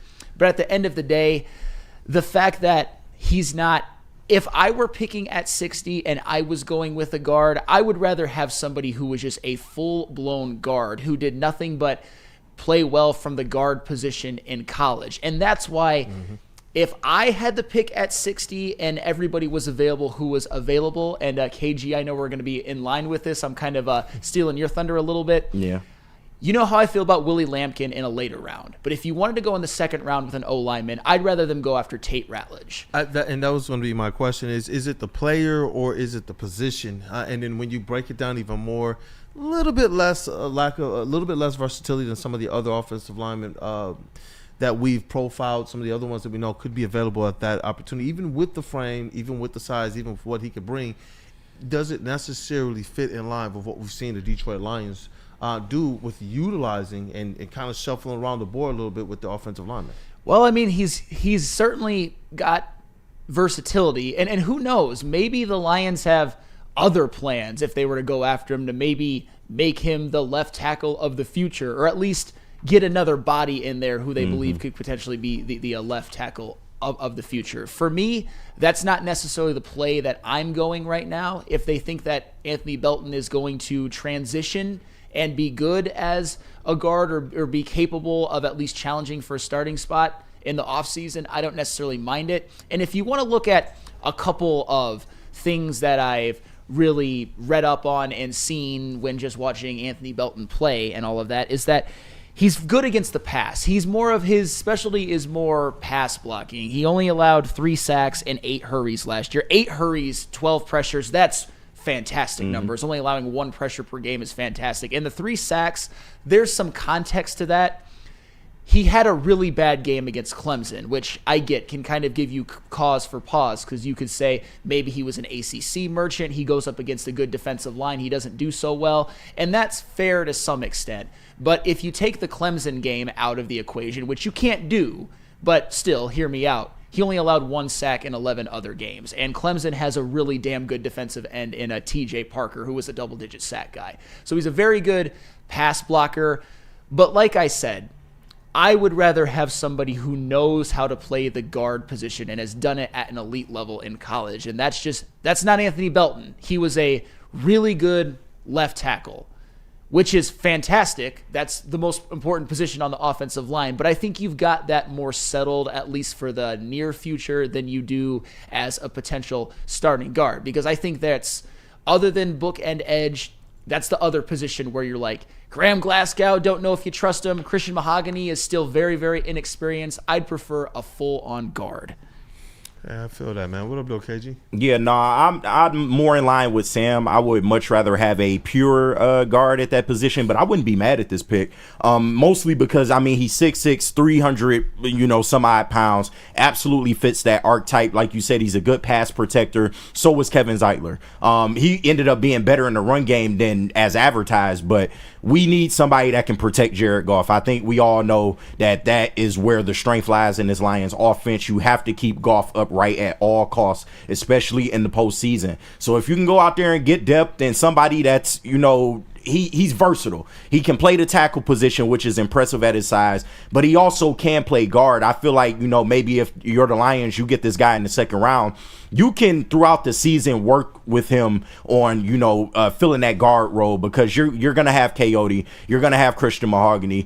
If they were to go with a guy like this, I think they would grab maybe another offensive lineman in the draft. So you'll have some options there, and you can find ways to work him in at that guard spot, get him some reps there, and improve his ability over time. But he is somebody that would be a good, solid depth piece, and I wouldn't be mad at this pick at 60. I'm not. Man, but are you still, philosophy-wise going defensive line? Is that where you still lean? Because I know, obviously, Kiper, he's going defensive line and O-line on the other side, trying to address what looks like to be, at the very least, some rotational depth pieces on both sides of the trenches, or are you looking for to beef up that defensive line, try and find a way to get you a day one starter out of one of these 2 picks? You can go either or, only because it's such a deep defensive line draft in terms of interior and edge rushers. So if you wanted to wait until the third to maybe reach back in that defensive line pool, I wouldn't be mad at that. But overall, you can go either way. It just depends on how the board shakes out and who's available. We all know Brad, he does like BPA. Do I think that'll dominate his thinking at that spot? Not necessarily, but he has been somebody known to take the best player available. And if that is an offensive lineman, he will do that. So I wouldn't be mad at this pick. Hey, and Mike G in the chat, Flannel, will Gray Zabel be available when we select? Probably not at 60. And Ed O'Neill asked, did he play Boston College? No. I wish, now that we're talking about him being mocked to the Lions, you wish you would have seen how he performed against Donovan Ezeraku. And just to respond to Roy really quick, I can't stand Flannel Sam. His cadence when he speaks sounds like chalk scraping a chalkboard, and it's consistently bad. Hey, it's the same cadence I use when I talk dirty to your mom after I Whoa! Big musket, bow! Anywho, one shot kill, baby. Show. Hi, JB. One shot kill. Hi. What's up? That was wow. Right. Yeah, that was wow. Shout out to Roy, though. We appreciate your Roy, patronage, I guess. No, you speak for yourself. Yeah, well, Sam doesn't, but you don't have to listen to Sam either if you're just not a fan, but it's fine. Oh, man, I'm mad he put the little emotional emojis in there, too, bro. Like, damn. My man's really feeling this, Flannel Sam. Hurts my ears, Big D energy. There's a part of your mom's anatomy that's sore after I'm done with her. I'll just say that. Double up on the mom jokes. Goodness. So, offensive line in the second round, guy? Offensive line, everybody. Goodness gracious. Lil Stinky got you back. He hold you down in the chat. Shout out Lil Stinky, man. Love that name. Oh, man. But I do want to ask you, Flannel, man. Obviously, you're not going to be mad if they wind up going defensive line, offensive line, but do you believe that they need to go, put the pressure on the things that relates to pressures from the defensive line and double up? I don't. In my mock world, I would have them double up. That would be my most ideal. Like if Josiah Stewart were there at 60, I would probably rather they do that than Anthony Melton and maybe trust that Tate Ratledge is available in the third, or maybe Willie Lampkin later, which I would be thrilled with. But at the end of the day, Donovan Ezeraku as the first round number 28 pick, in which you were able to sit there at 28, you didn't have to trade up or do anything. That is the ultimate get out of jail free card for me. I'm not saying that Brad Holmes would ever be in jail, but the fact that Anthony Melton at pick 60 isn't my favorite prospect, I can live with that because philosophically I can see what he's doing. Shout out to Flannel for clarifying. Right. Not that Brad Holmes would ever be in jail. Right. Get out of jail free card is a expression. That's when you know my man has been under too much duress for the chat family. No, bro. for real. He had to clarify that. Shout out to Flannel Sam, shit. I'm so serious. I don't think people understand with what's going on with Woodward Sports right now, the work that I know people are putting in, and just honestly the successes that we're having as a network year over year. Some of these guys are living legends, man. I'm just going to say that straight up, man. I see Greg. He says, Sam the man Flannel. Sometimes you just got to put people in check. It's all good. Sometimes you got to pop out and show the YNs. Or the YW. Hey, but speaking of popping out and being on display, KG. Yeah. My man Flannel's like, he peekaboo. Yeah, right. KG has got himself a mock draft, and I got a chance to take a quick sneak peek. And, you look. I need one Kendrick Lamar peekaboo from you, bro. Peekaboo. I just Come put on, the boogers dog. in my chain. Peekaboo. 80 points like a Kobe game. Come on. And Super Bowl Cartier, I'm not going to dignify that with a response. I hope you're trolling. But knowing your IQ, I love the think chat you're family, probably dog. not. No, you just got to ISO. Let them rock, bro. Just give them the ball and clear out. Peekaboo. Lady James. Comments on the people, dog. I'm just reading the comments. Hey, week. I know the Herb comments Nash, is I crazy see them. right now. They're wondering what's going on with Brad Holmes in jail now. So at Lady Jane's, we take the shot of getting a haircut. Our talented stylist will deliver an industry-leading haircut, relaxing scalp massage, a hot lather neck shave. That's my favorite. And a hot towel treatment. Open 7 days a week. Welcome anytime. Lady Jane's Haircuts for Minutes. Wicked awesome. Feldman Chevrolet, Michigan's #1 Chevy dealer, is kicking off the game with the best prices on all cars, trucks, and SUVs, like this 2024 Silverado for just $296 a month, or this 2025 Equinox for as low as $371 a month. Our locations in Novi, Highland, New Hudson, Livonia, and Lansing means we have the perfect Chevy right in your backyard. Get the home team advantage every day at Feldman Chevrolet, Michigan's #1 Chevy dealer. A ton of fun, a ton of sports, and a ton of man-meat. Welcome to the Woodward Heavyweights, live daily 5 to 7 p.m. on Woodward Sports.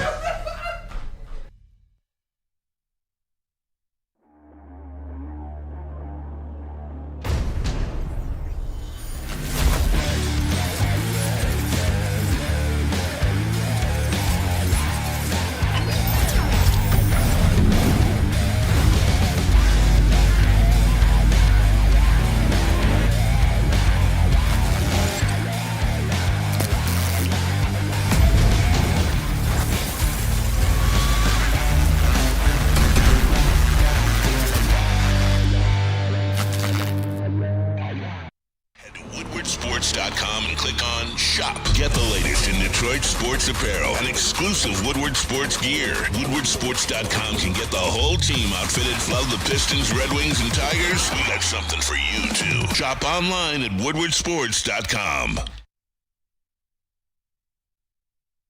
Attention sports fans, don't miss out on expert sports injury insights with Dr. Jeff Pierce of Michigan Sports and Spine. Join Dr. Pierce every Tuesday on Big D Energy, every Thursday on Ermanni and Edwards, where he's offering top-notch injury advice. So you guys want to tap in today because he will be on Ermanni and Edwards. Trust the guy at DMAC Trust. Dr. Jeff Pierce is here to keep you in the game and performing at your best. For more information, visit MichiganSportsAndSpine.com or call 248-426-9944. And we are back. What up, dope people? It's Wake Up Woodward and Chat Family. You guys have been crushing this morning. Let's continue to run up those likes if you haven't gotten an opportunity to. Continue to get your comments into the chat as well. And before we have KG whip out his big mod, maybe we should satisfy the like button first and set the mood a little bit. You know what I'm saying? Or your hot moms. Well, you know. But before I go ahead and unzip on y'all, man, just go ahead and hit that like button. Hey, foreplay is okay, man, and that's how we like to foreplay on the morning show, man. Go ahead and hit that like button real nice and real slow, man. Don't go too fast now. We got a long way to go. Hey, y'all notice he put a little bit more into the like button song today. He satisfied it a little bit extra before his segment today, huh? Yeah, maybe. Absolutely. You know, since I got a little sneak peek, I see that KG did a little extra than all of us. I did. Too. So, we are in for a treat. I wanted to do something a little different because in everybody's mock drafts, James Pierce was just there, and I get it, and I get it, you know. But I wanted to think a little outside the box, kind of be like my man Brad, maybe get a little bit bold, because I feel like in this first round, that is something that he can absolutely do. But without further ado, JB, you can go ahead and throw that mock draft up, and we have a trade to announce in the first round. The Lions are not staying at 28. The Lions have traded pick 28. Their compensatory pick in the third round, pick 102. Their compensatory pick in the third round in 2026 and a second round pick in 2027 to receive the pick 14 in this draft of round 4 pick in 2026 and a round 6 pick in 2026 to move up to the 14th spot. And we have selected Jihad Campbell with the first pick in the draft. This one was tough because I was staring Mike Green right in the face.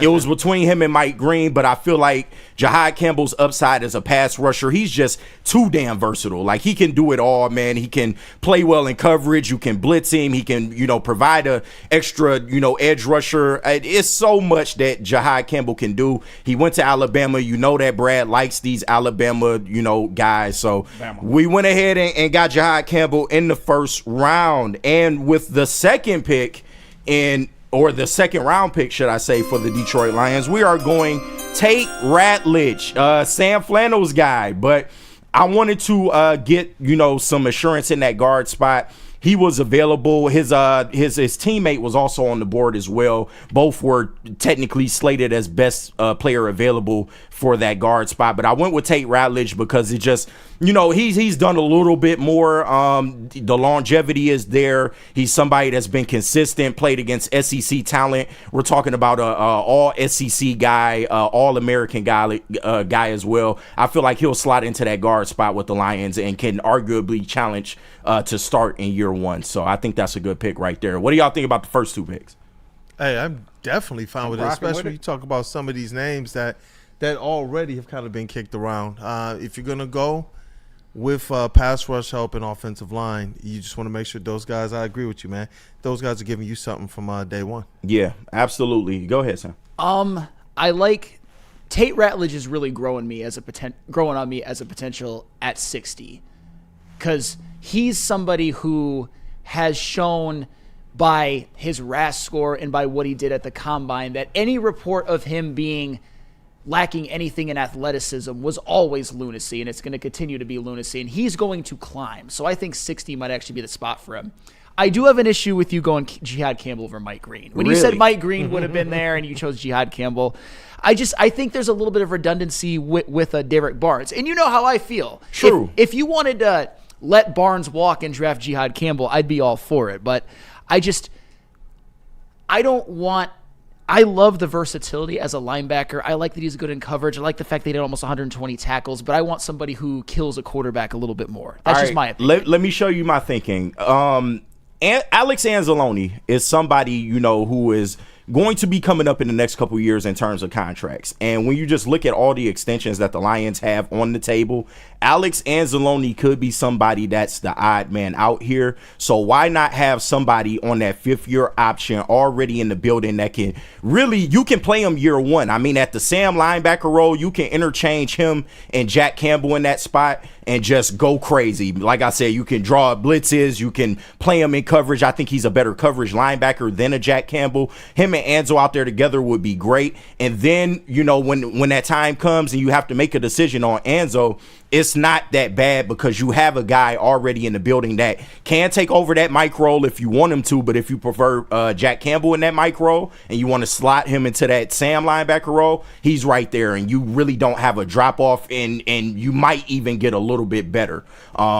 just because he's a younger guy and has way more upside. But that's kind of the thinking that I had. He's also somebody that you can use on the edge in certain situations, so he can be a pass rusher for you. So I would much rather have that kind of versatility as opposed to just a straight up edge rusher. And as you can see, as I'm getting into my 4th round pick, because we traded our compensatory 3rd, I picked up Savion Jones, and he's somebody that, we've seen pop up in some people's mocks. And I feel like he is can be a sleeper in this draft. He's somebody that you come in, you can develop him. And if he's the backup behind a Marcus Davenport, I'm not necessarily mad at that, especially if you do have a Jihad Campbell that you can kind of interchange there. But Savion Jones, he would be pretty damn good.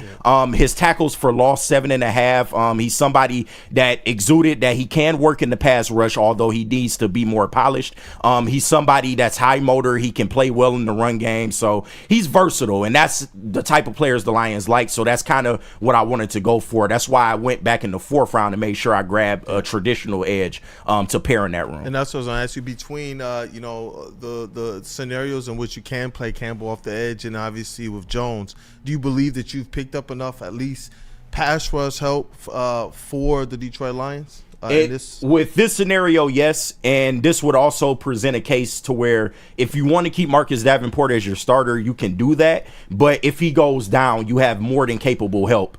Going throughout the season. And it helps so with that long-term window. When you talk about Anzo, it is a fair conversation to bring up. He could be an odd man out going forward. It would be hard to keep absolutely everybody, although I think the Lions are trending in that way to where they will keep most of their players. But moving on, round 5 or round 6, should I say, Dean Clark, safety out of Fresno State, and he could maybe be the Sayoni Vaki pick for the Lions in these terms. He's somebody that, he got off to a hot start early in his career at Kent State, got hurt his 2nd year, ends up transferring to Fresno State. But he's somebody that is very good at tackling. He's versatile in the fact that you can use him at the deep safety spot. You can use him as a box safety. He's played in the nickel. He's played in the slot. So you can use him in a multitude of ways. He has good size for a safety, and he just has that worker's mentality, and that's something that the Lions like.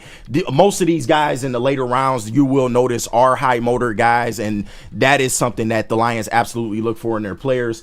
Now, at round 7, I was kind of surprised this guy was still on the board, but Andrew Armstrong, receiver out of Arkansas, this guy is an absolute dog. He has had 2,000-yard seasons at Arkansas. The touchdowns went down in number year to year, but overall, he is a sure-handed demon, man, and he is somebody that I fit can slot right in, man, if you want to, have a fourth wide receiver as an option in this offense.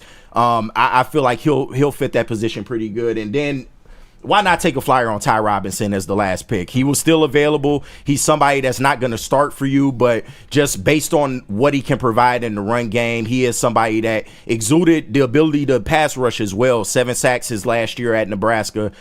Somebody that'll come in and just be an extra body, extra depth in that interior defensive tackle room, and you need as many bodies as you can get as you see the injuries piled up on us last year. But overall, I think this is a pretty solid draft. They had me graded as a B. What say you guys? All right, so there's a couple of picks that I really like. I already mentioned Tate Ratledge, but the 2 7th-rounders, man. Andrew Armstrong is a 5th-round prospect. I think you could even argue 4th with his size and with his production. And if you get him in the 7th round, it's a steal. And I feel the exact same way about Ty Robinson. In the same way that Tate Ratledge is, Ty Robinson is just an athletic freak. Yeah. His RAS score is off the charts. His combine was off the charts. And like I said, I watched a lot of Nebraska football last year, more for Dylan Raiola than a Ty Robinson, but Ty Robinson just flashed off the screen multiple times. He was great, and the Nebraska defense was really, really good. Honestly, the reason why Nebraska struggled a bit was more because Dylan Raiola struggled down the stretch, but their defense was always really good. And Ty Robinson, he was the anchor of the middle of that defensive line. I like those picks. Like I said, the Jihad Campbell one, and this is where I want to respond to something in the chat, because I don't want it to get misconstrued. I've forgot all day. Funnel, you need to do more work on Campbell. He can pass rush, my guy. Thank you for that. Absolutely. Thank you for that kind greeting. But yes, he can. It's just, let me say this: if Jihad Campbell goes into the pros and is more Micah Parsons than a traditional linebacker, that would make me more cool with this. And I think that's his upside. Fair enough, because Micah Parsons was not a pass rush demon in college. He was just an all-around demon as a linebacker. Maybe that's Jihad Campbell's upside. We'll see. It's just he was almost too versatile and didn't do enough pass rushing for my liking. But as a football player, he's really damn good. And you can mold him into whatever you want him to be. And that's the beauty of getting somebody like Kelvin Shepherd, a guy like Jihad Campbell. I also had that in mind. Your defensive coordinator was a former linebackers coach. He loves the linebackers. He's improved the linebacking room every year that he's been here. When you just look at how Jack Campbell and Anzo have performed, you get a guy like Jihad Campbell in this building, bro.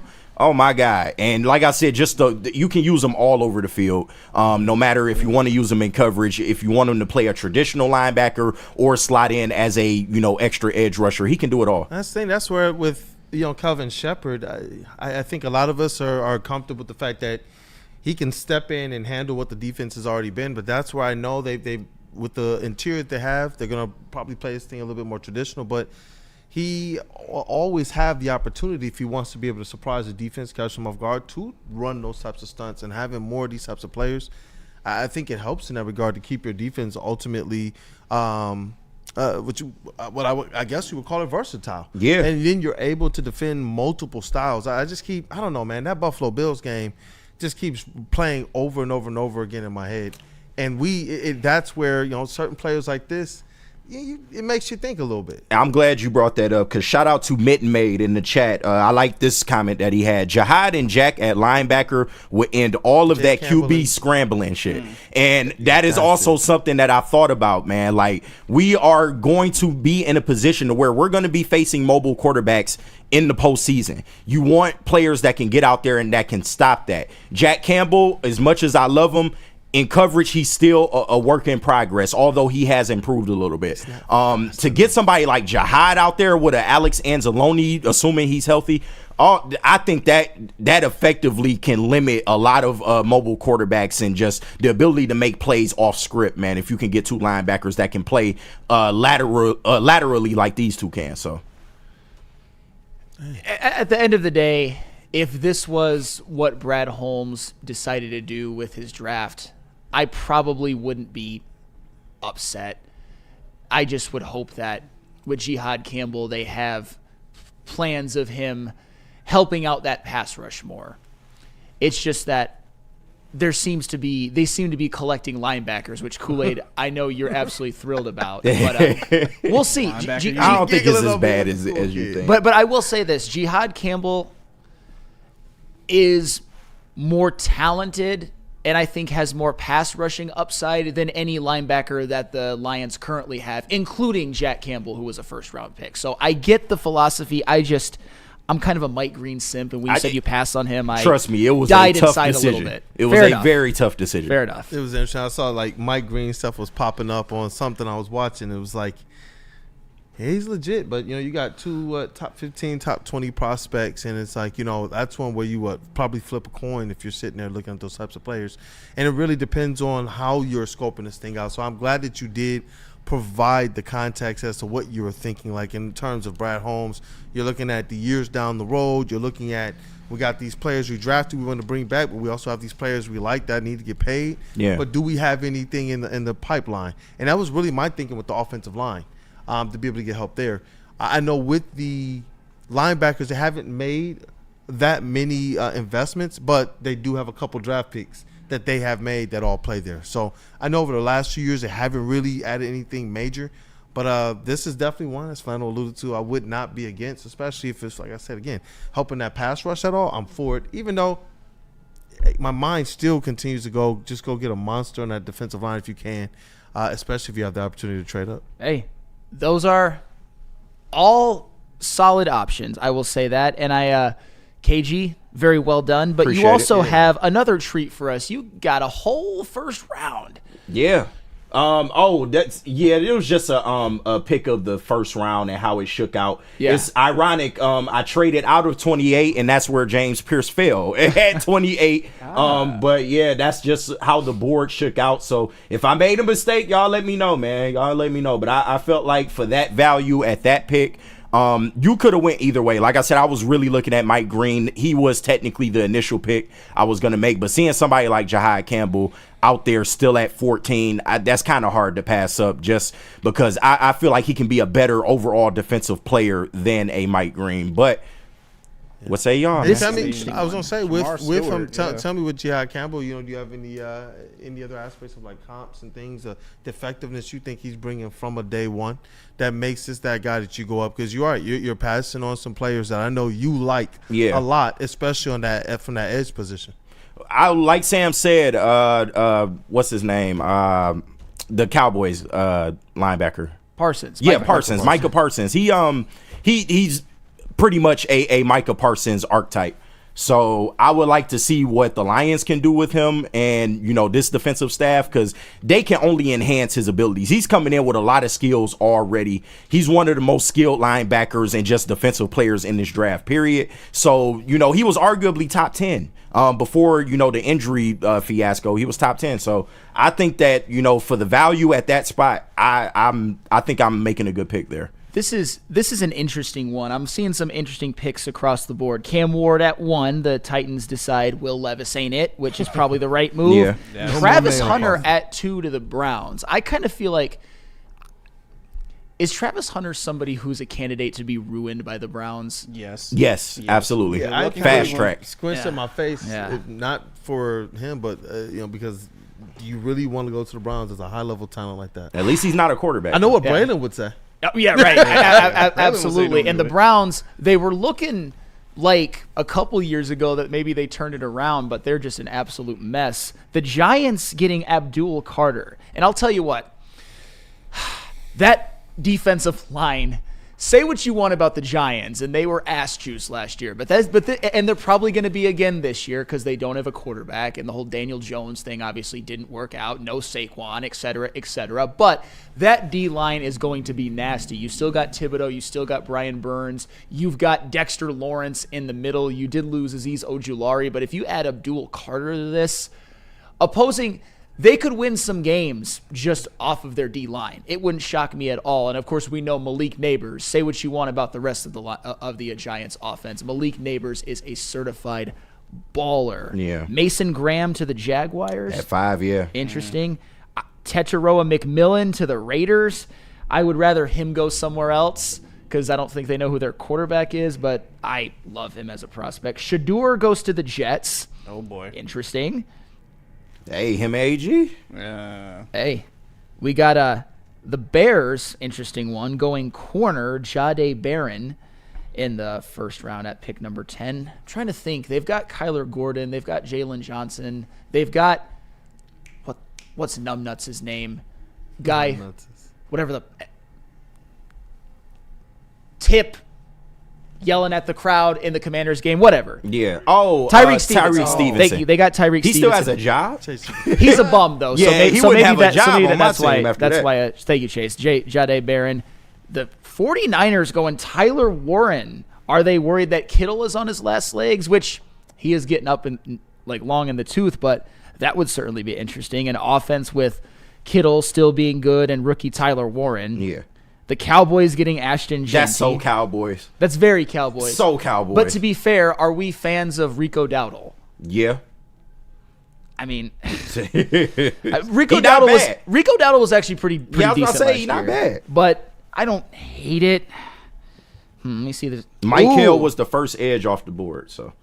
I disagree with that wholeheartedly. Shamar Stewart going before Mike Green, which I know Easy's got perked up by that because that's his guy.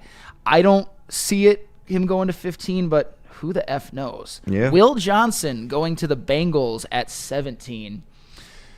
I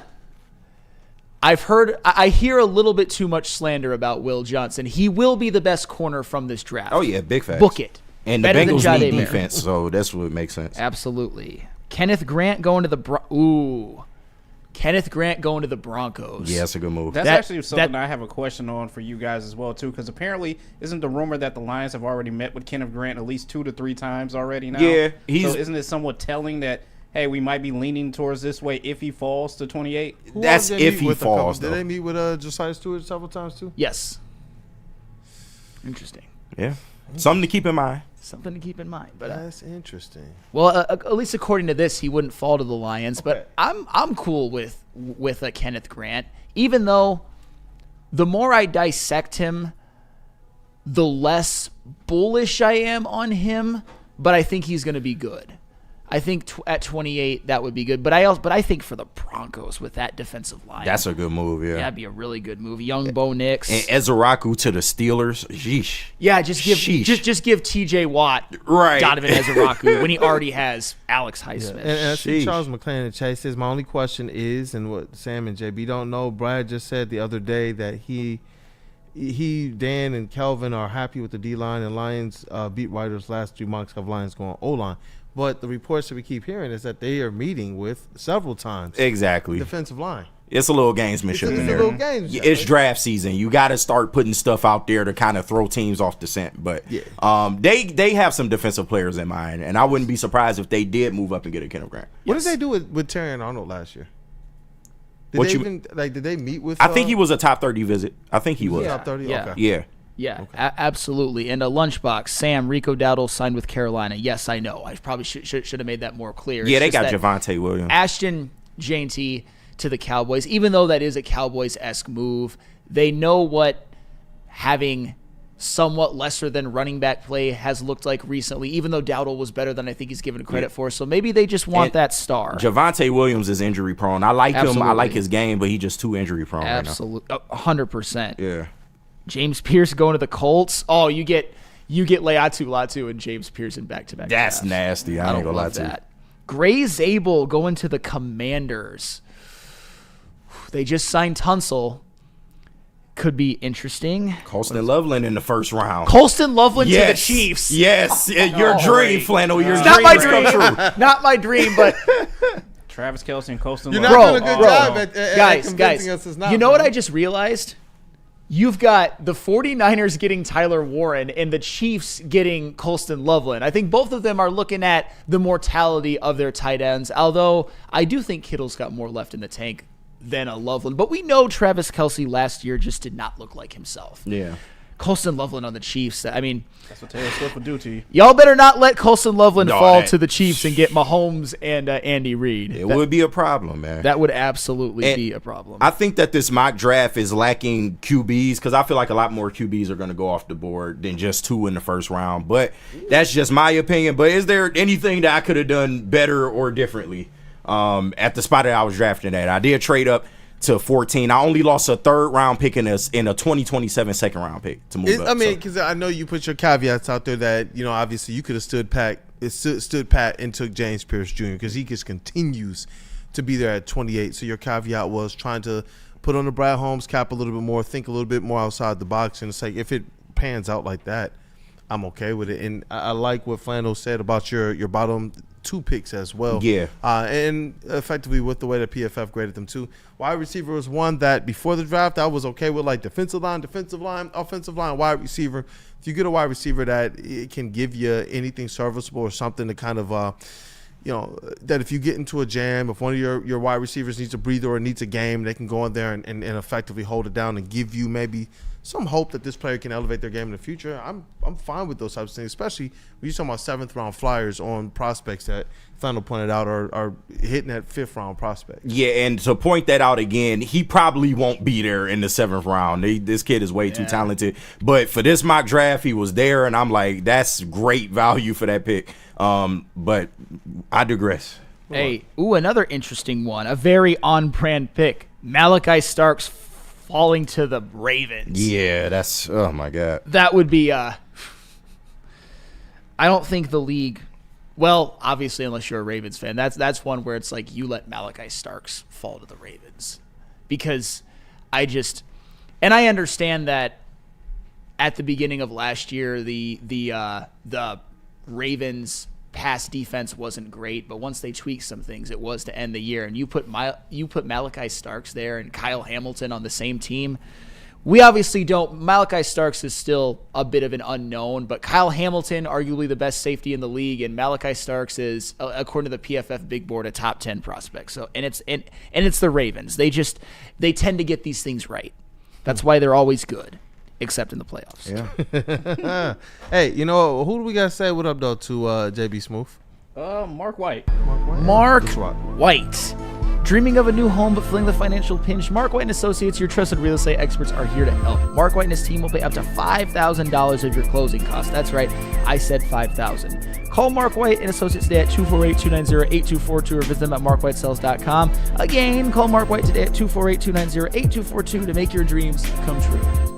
Walk into any Lady Jane's Haircuts for Men today. Open 7 days a week. Sit back, relax, and enjoy precision haircut, scalp massage, hot leather neck shave, and hot towel treatment from one of our talented stylists. Step up your game this season and take advantage of our $20 haircut special. Scan the QR code and get your coupon today. Lady Jane's Haircuts for Men, the ultimate haircut experience. Open 7 days a week. Walk-ins always welcome. Lady Jane's Haircuts for Men. It's wicked awesome. We don't like to brag that we are the toughest sports network in Detroit, but we do have a guy named Darren McCarty on our side. Woodward Sports.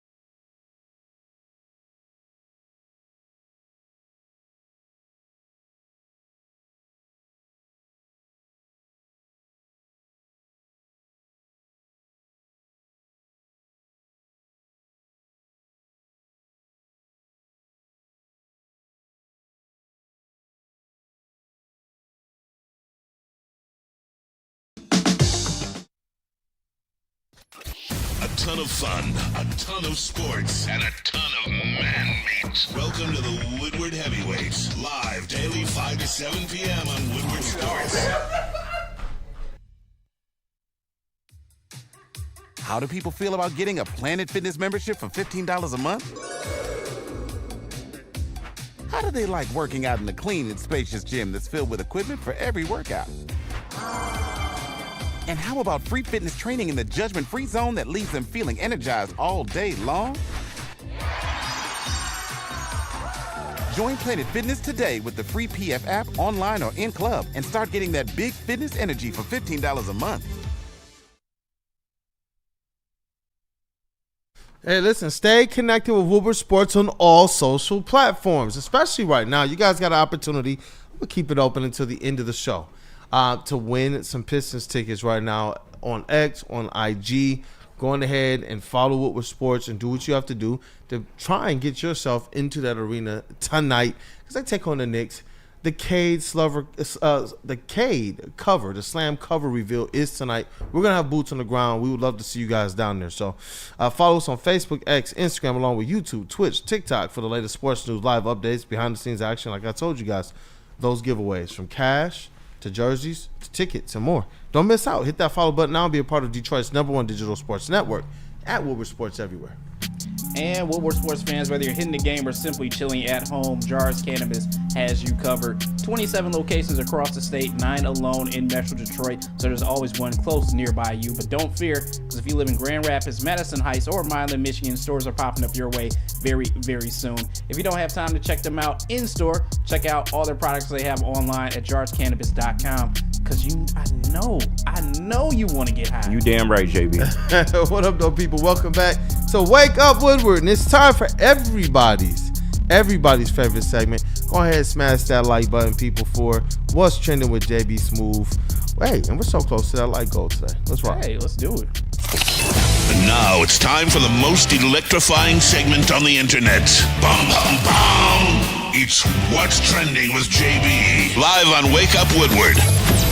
This man never met a breast that he didn't like. It is JBSmooovv, everyone. Live from the T-Tops booth. I like that, though. What's up, chat family? What's going on, you guys?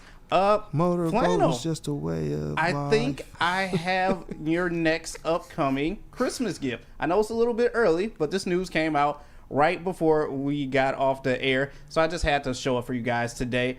Shout out to LeBron and shout out to Barbie as well too, as they will debut LeBron James doll as the first Ken ambassador. No. The first Ken ambassador of the Barbie Absolutely line. not. Well, just shout out to brothers actually being the Ken dolls for once. This is like a real brother. Like this is a landmark day for us. But hey, it's a landmark day as this doll will be out April 14th. $75 is the cost to get this. You can get it at Target, Amazon, Walmart. You know, I'm all hating. the places right now. I know you hate it. He comes with his accessories as waters. well too. right? You got the beats, got the book that he don't read, got the KG, the you music call and the yourself a beats. Braun fan. No, You're giving them red meat. No, listen. How does this affect his legacy, right? They need a Barbie. No, listen. I am a Brian fan, but I am also a Brian truther. He does a lot of shit to where I can understand why people may not like the man. I do think it's overblown, but yet you think he that- wasn't reading them books, bro. Come But on, yet dog. you It's think not that Steph overblown. Curry He was is the clearly most lying. unhateable 25 athlete straight ever. points, bro. He It's was not clearly overblown. lying. He was clearly lying.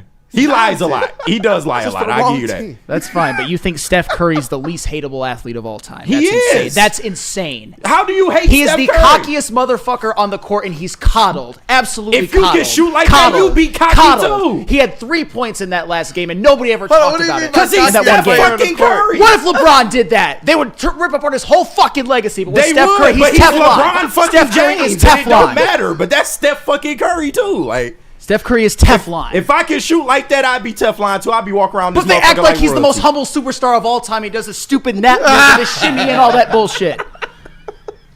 I've just never met somebody that just outright hated Steph Curry like How that. why is Steph Curry free of people disliking him? But if LeBron, you hate LeBron, it's like, oh yeah, La flop, La bitch. Well, LeBron's play style, I can see why people. You're not a I LeBron don't fan. agree. Just no, say you're not a I LeBron absolutely fan. am. You're not a LeBron but fan. I can understand why people go so crazy. I'm definitely not a Bron fan. Well, I know you're not. I respect his talent. But KG's I will in the tell shadows. everybody, like, we can get the pleasantries out the way. One of the most talented players I've ever seen. I hate the guy. He ruined my childhood. I mean, that's fair. He ruined a piece of mine too, but I've still been a fan. Been a fan since the day he came out of St. Oh, Mary's. I hate watch him. I don't say I don't watch him. The man can hoop. I still hate him, dog. That's just the way it was. Bro, you knew growing up, especially in them early Grant Hill eras, just after the Bad Boys, Joe Dumars hanging on, we didn't like other players. It's just different now. I respect where the eras are today, but it was like, especially if you ended my team, oh, heck no. I can't imagine like, oh, there's a steal, and all of a sudden I'm fans of like Boston Celtics players, no matter how good they are. I couldn't do it, dog. I couldn't. No, and that's fine. That's fine. I like one of the comments in the chat. I forgot who said it, but they said that's too much hair for LeBron. It is too much hair I for was him. going to say, does it have the ball spot in the back? He hanging on to that shit for dear life, bro. Hey, but when you got money like LeBron, you can do that. But Hey, voice of reason. Well, how you feel about this, man? Steph Curry. Should he be held more accountable? There's no Steph Curry slander to be done today. No Steph Curry slander at all. This was all about LeBron for this one. He got his Barbie doll out there that's coming to stores very soon. So if you want to be a fan or you want to just collect this as a collectible, I'm sure this will live on for forever in his trophy case. Easy. Shout out to Easy, man, the heavyweight. Shout out to the heavyweights. He says, KG, he says that Steph gets light skin privilege. he does. But that's part of the game. Like, what? I'm gonna hate all light skins because they get light skin privilege. That's a real thing. I ain't though. gonna lie, dog. Like, one of the funniest things I seen today was my man hitting the nap in the shimmy. Yeah. Shout out, Cletus. I'm sorry, but like gets treated like he's humble, but it's the cockiest mofo on the court I think I've ever seen. When you can shoot like that, you would be. That's But fine, but if anybody else did that, they would rip him apart. He is a humble person, though. He's a humble individual. But yeah, on the basketball court, I'm popping my shit. I'm the best shooter on God's green earth. He is. The fuck? He is. Yeah, and he's nigga, one of the I'm greatest chippy and players I'm doing all ever. that. But he's Teflon. He is absolutely You better be Teflon. glad I'm not Steph. It'd be way worse. It would be way worse. Shooting Moving 3 on. pointers back Steven turned. David, Like, how can you hate on LaBarbie? right. You hate on Look in, You can LeBron. but you can literally say LaBarbie now. Right. It's no longer a hate. How much you want to bet Stephen A. Smith does half hour of this on First Take? Oh, yeah, big He facts. will. Big facts. I guarantee you he will. He gonna swing on Brian, too, apparently. But moving on. Get Shout out to murdered, LeBron with his literally. new Barbie doll as well too. You know what? I am so fascinated by the simple fact of new things that I find out on TikTok every single day. I was today years old when I found this out. Huh. That's how you're supposed to pour the little creamers into your coffee. And that'll never happen, but yeah, that's just, I don't have the hands for that. yeah. Never knew. I never knew this. It's just like the same shit with aluminum cans, and that's technically a straw holder, the little thing that you open the can Pause with. in advance. Yeah, It'll be but cream all over the top. yeah, Hey, I yo. just never. Wait, what? Whoa. So Whoa. you want to say that again for the class, bro? Yeah. What?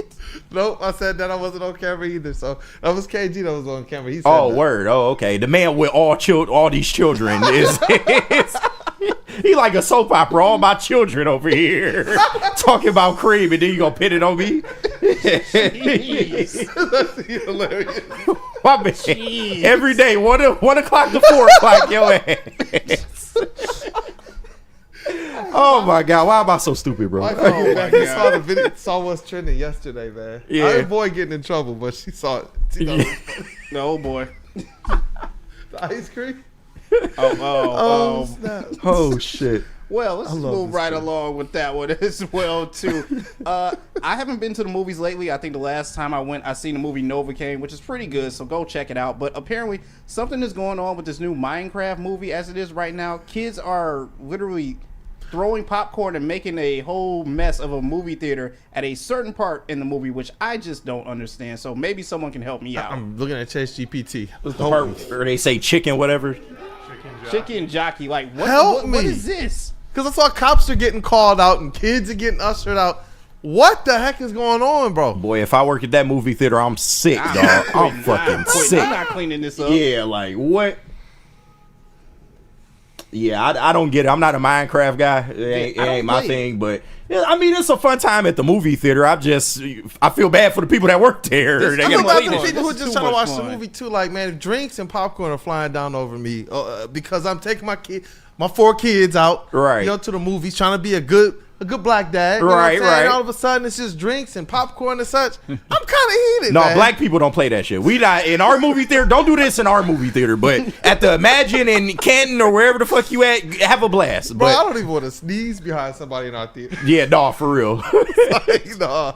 Chase, explain yourself. What is this? Use a you. What are you? Use a you. Chase explain this. Chicken jockey. I mean, I'll go see the movie. I haven't seen it. I think they just dropped a little zombie kid from the ceiling into the wrestling ring, and they yelled "chicken jockey." And it's just like an interactive part of the movie that people have decided to participate in. It's too interactive. No, for There's real. like some certain lines that just like when they're said in the movie, people just like go crazy, call out in the like a sing along almost, but you just. Bro, I got 30 minutes to clean this up for the next showing, bro. Like, what the fuck? What do you want from me? Like, I don't understand. I just feel bad for the people that work there. It's a fun little spot, though. Yeah, it's a I fun wouldn't do little it, spot but- movie, but I'm not doing that. I got more respect at the movie theater. And finally, I will end what's trending with this. You guys know those Spirit Day assemblies we used to have back in school? Yes, sir. Well, this is an event that I'm pretty sure he wished he would have not came in so hot. Oh, no. Oh! Whoa! No! Completely. Coming in hot? Missed the balloon completely. Oh. What are they trying to like?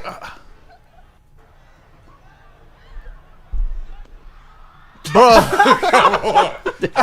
That first dive is classic. All right, I need to get correspondence. I need analysis from our elite booth, also both halves of the Woodward ringside. What move is this, man? It's called the rear view. This is a move that Naomi, shout out Naomi in WWE, likes to use a lot. Yeah. Just a lot of ass in the face. Just I don't know how else to put it but that. KG, he came in hot on this one. I don't understand this at all. Right into the turnbuckle. Yeah. Right in the face. Right. I don't understand. The ref didn't call anything. Yes, that's tough, man. Didn't disqualify him either. I don't understand what's happening. Yeah, it's a little illegal, but the ref letting it fly. So Well, y'all look good. Steve O Baby said that was a WWE move right there. nah, for real. Fucking Solo Sikoa into the corner, like. Go ahead, Chase. We when we did this, when I was a freshman, we did like an eating contest. It was like a whole like case of Oreos and then a 2-liter of Rock and Rye. And shout out Tristan Breed, him as a freshman. He mowed down the Oreos. He was about halfway through the 2-liter. He threw up everywhere. Oh, no! Time out. Went to the locker room, showered, came back out, finished it up, still won. Get the fuck out of here. Yeah, it was the most electric moment of the year. Wow. Oh, man. But that's it for what's trending, you guys. Let's hop into some mailbag while we got some time and pay some bills, too. Hey, yeah. Who do you want to say what up though to, brother? I got to tell them about Caesars and then KG over the Loom, and we can't forget about Feldman. We got to shout out Feldman as well, too. But let me tell you about Caesars, the official sports book of us here at Woodward Sports. Scan that QR code on screen. Use code word Woodward1000. You can deposit up to $1,000, but all you have to do is place a minimum of a $20 bet, and if it doesn't hit, it'll go right back into your account today. Hey, if that 20 is back in your account, bet on the Masters as it's going on right now as well, too. Caesars Sportsbook, the official sportsbook of us here at Woodward Sports. KG, Loom. Hey, Loom, in the words of my boy JB, I know you want to get high, man, and we got multiple places for you to do so. Spring is in the air, and Michigan is buzzing, literally BUZZN. 7.5 milligrams of real THC wrapped in bubbles, crafted with real fruit juice and no artificial sweeteners. They're big in flavor but low in calories and 100% hangover free. It's all bubbles and no troubles. Catch it in watermelon, cherry, strawberry, or all three. Available at any of Loom's 38 locations across Michigan. Use code WSN30 for 30% off your entire order, online or in store. That is a great deal, and you can get that at loom.com. And Feldman. Feldman Chevrolet of Novi, Detroit's #1 Chevrolet dealer and the Chevrolet Dealer of the Year for 6 consecutive years. They got deals of the month. You can get a 2025 Chevy Silverado 1500 Crew Cab for just $199 a month. You can also get a 2025 Chevy Equinox for only $249 a month. Come see George Hawes and his team at Feldman Chevrolet of Novi. And we are back. It is Wake Up Woodward, and it's time for that Feldman Chevrolet of Novi mailbag. And you know what? The people already started getting those in. But JBSmooovv, I'll have you clear up some of the super chats first, and then we'll get right into some of these Feldman mailbag questions. Yeah, I think I see one from Ed O'Neill. He sent in a $4.99 one as well too. Shout out to everyone sending in super chats. This is back in our NFL discussion. Mahomes, Lamar, Burrow, Hurts, all on the road. Yeah, we need TK double dip like Rams DJD, I'm assuming, did last year with Verse and Fitz. If not, could be a long few days. Yeah. What do you guys think? I don't hate that philosophy. Like I said, in my mock draft, the last one that I did have the Lions double dipping. But you can also limit mobile quarterbacks with linebackers. Hey, shout out your mock draft. Shout out to them as well. Somebody too. say Also, linebackers? Dante151 sent in $4.99 as well too. He said, "Hell, that's nothing. There is a movie called The Room, and every time you see a spoon on screen, you throw a plastic spoon at the screen. It's fun." What?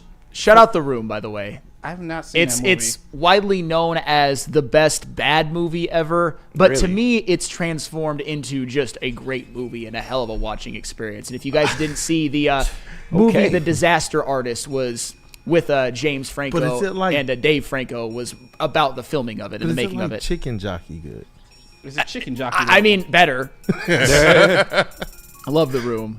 I did not hit her. You It's said not Dave true. Franco? Dave and James, not The Room, in the Tommy Wiseau is Tommy the- Wiseau, yeah, Tommy Wiseau. That's it's awful. it's a great movie. It's a fantastic movie. so Chase. bad There will it's be good. no room so slander. bad it's good. I think it slanders itself. I mean, it's not a great movie per se, but I enjoy the hell out of it. I know what you're saying. Like, it's so bad, it's good. I have some friends who have their own like bad movie podcast. They call it Shitty Cinema, and they have like a monthly theme. It's really cool. Every February is Van Damme-uary because they're big Jean-Claude Van Damme fans. Yeah, Hey, there will be no Jean-Claude Van They're Damme slander. no, they love Jean-Claude Yeah, Van I was Damme. about to say, That's why he's like the the whole fucking month man. is dedicated to Jean. They call it Van Damme-uary. Yeah, and they he- only watch Van Damme movies. He was arguably going to be on my top 5 foreigners list yesterday. but, Shout out Big D Energy. But the James and Dave Franco, that was The Disaster Artist, which was a movie about the making of The Room. I like that. Yeah, check that out. Any more super chats, brother? Nope, that was it. All right, and you know what? I see a couple here that I actually like. We're going to start off with Michigan. Michigander1212, Feldman Mailbag. What is everyone's way too early expectations for Michigan? And I'm going to throw this in for our residence party and Michigan State basketball next season. National championship. I mean, I know that might be a little bit too hyperbolic, but at the end of the day, if all of the transfers come in and the right people stay, they're going to have a heck of a roster. It's just all about, and with Trey McKinney coming in as well, they're going to have a heck of a roster. And we know Dusty May can coach. I don't see what can really stop this team's ceiling. If you feel like you're one of those teams that could win a conference championship, that can get a high seed, you've got to say national championship. I'll go one step below that. I'll say Final Four. But Final Four should absolutely be in the minds of Michigan fans. I know, but it's just, I get it. and maybe it's because I'm an MSU hater, but the idea that in college basketball you get fapped over for making the semifinals doesn't sit well with me. I understand. It's like just treated as like just as good as a national championship, But and I disagree. For them to do what they did this year, and if they were to go to the Final Four and lose next year, I'd be cool as a fan. And for the record, Final Fours are great. It's just that you know that it's the only sport where you are just fawned over for Final Fours. Yeah, that's true. And I think it's like way too early for me to even predict this right now. Honestly, you want to see where all this money is going to go, who is going to go to, who they're thinking of signing out of transfer portals, all these NIL deals as well too. I would love Cohen Carr to step up and be fucking the Zion of Duke from years ago. I don't know if that was going to happen, but still, I just need Tom Izzo to hop in this portal and go and get whoever he can, because right now we're kind of hurting as it is. So I'm going to temper my expectation and at least say Elite 8. You mentioned Zion and Cohen Carr in the same sentence. I want to die. Don't be so literal, Sam. Jeez. Cohen Carr, he's a nice player and he's good on defense, but he's Dr. Duncanstein. And even I said that to Spenny, the biggest state slappy that we know here, and he even was like, yeah, he's Dr. Duncanstein. He's got really no offensive skill set right now. It could develop, but Zion's one of the greatest prospects we've ever seen. That's what I'm hoping, that over this offseason, Izzo can work with him and develop him a lot more on his game, because as you said, he is basically Dr. Duncanstein every single time he gets the ball. But if he can expand his game a lot more, I see positive things from him. So I'm hoping, here's hopeful for, this upcoming season that he can transform his game. We'll see. This is an interesting one from Ed O'Neill, hashtag Feldman Mailbag. Finish the sentence.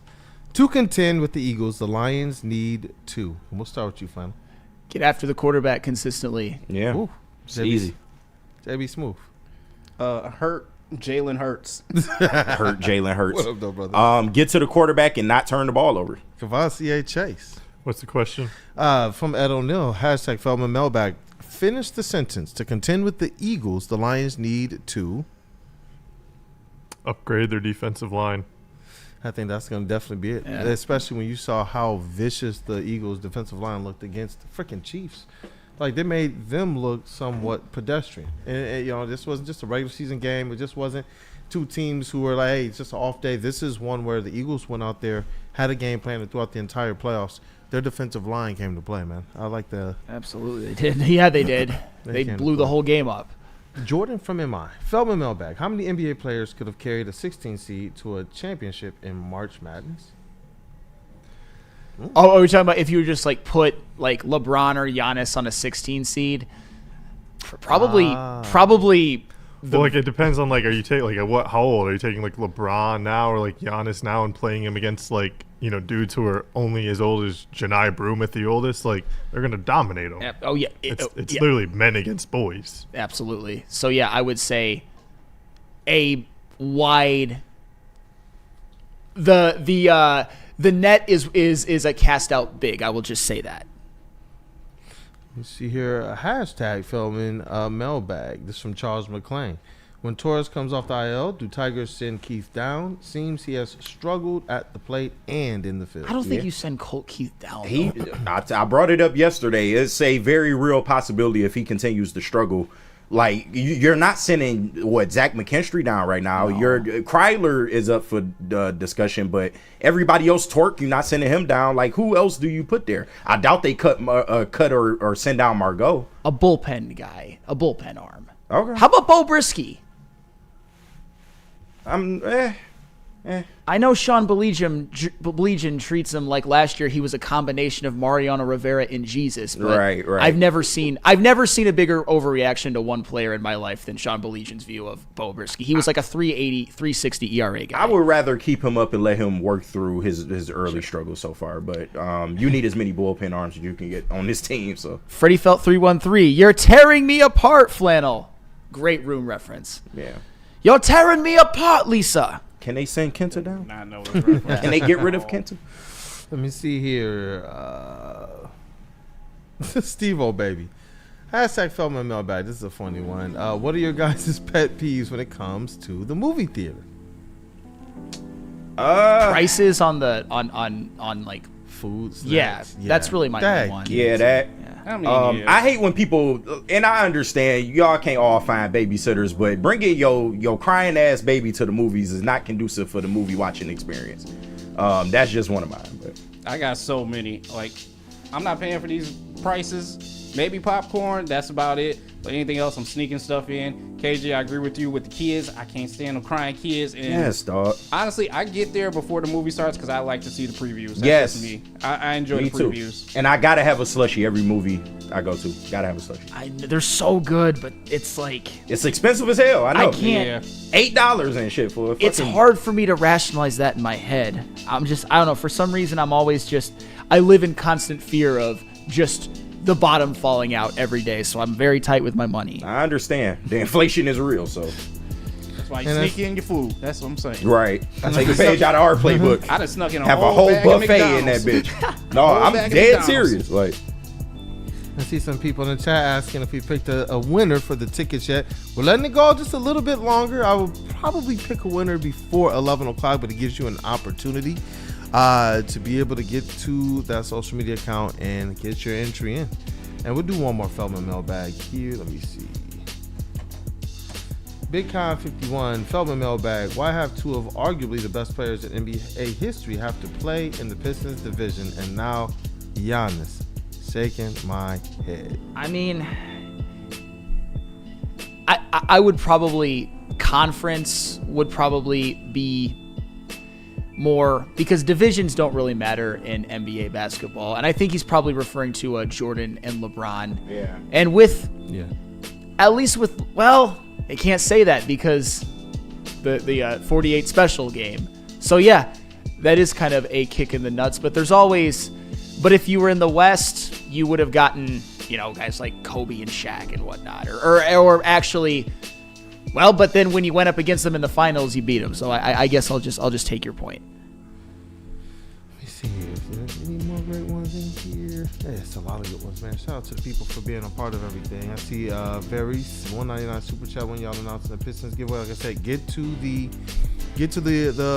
socials. We will be announcing that soon by 11 o'clock, and we can't wait because we're gonna have a lot of people in the building, a lot of boots on the ground for not just Wake Up Woodward, but Woodward Sports as well. I know Easy's gonna be in the building. A lot of people from WU's gonna be in the building. I know Summertime is gonna be in the building, so it's gonna be a good night. And again, unveiling that slam cover, which multiple things here. The first time K did that slam cover, the Pistons were in a much different position than they are now. This one represents Cade Cunningham and the Detroit Pistons having arrived now. Top 6 playoff spot, all-star, about to be an all-NBA player. And the Pistons unveiled some fire jerseys.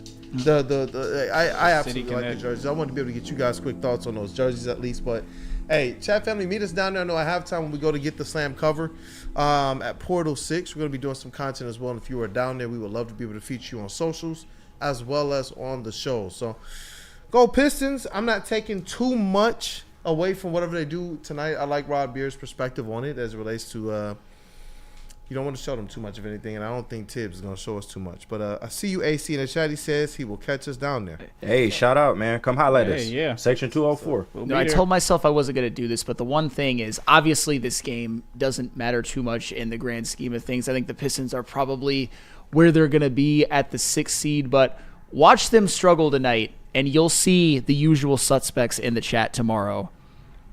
And that's what I think gets me irritated. I won't even mention them by name.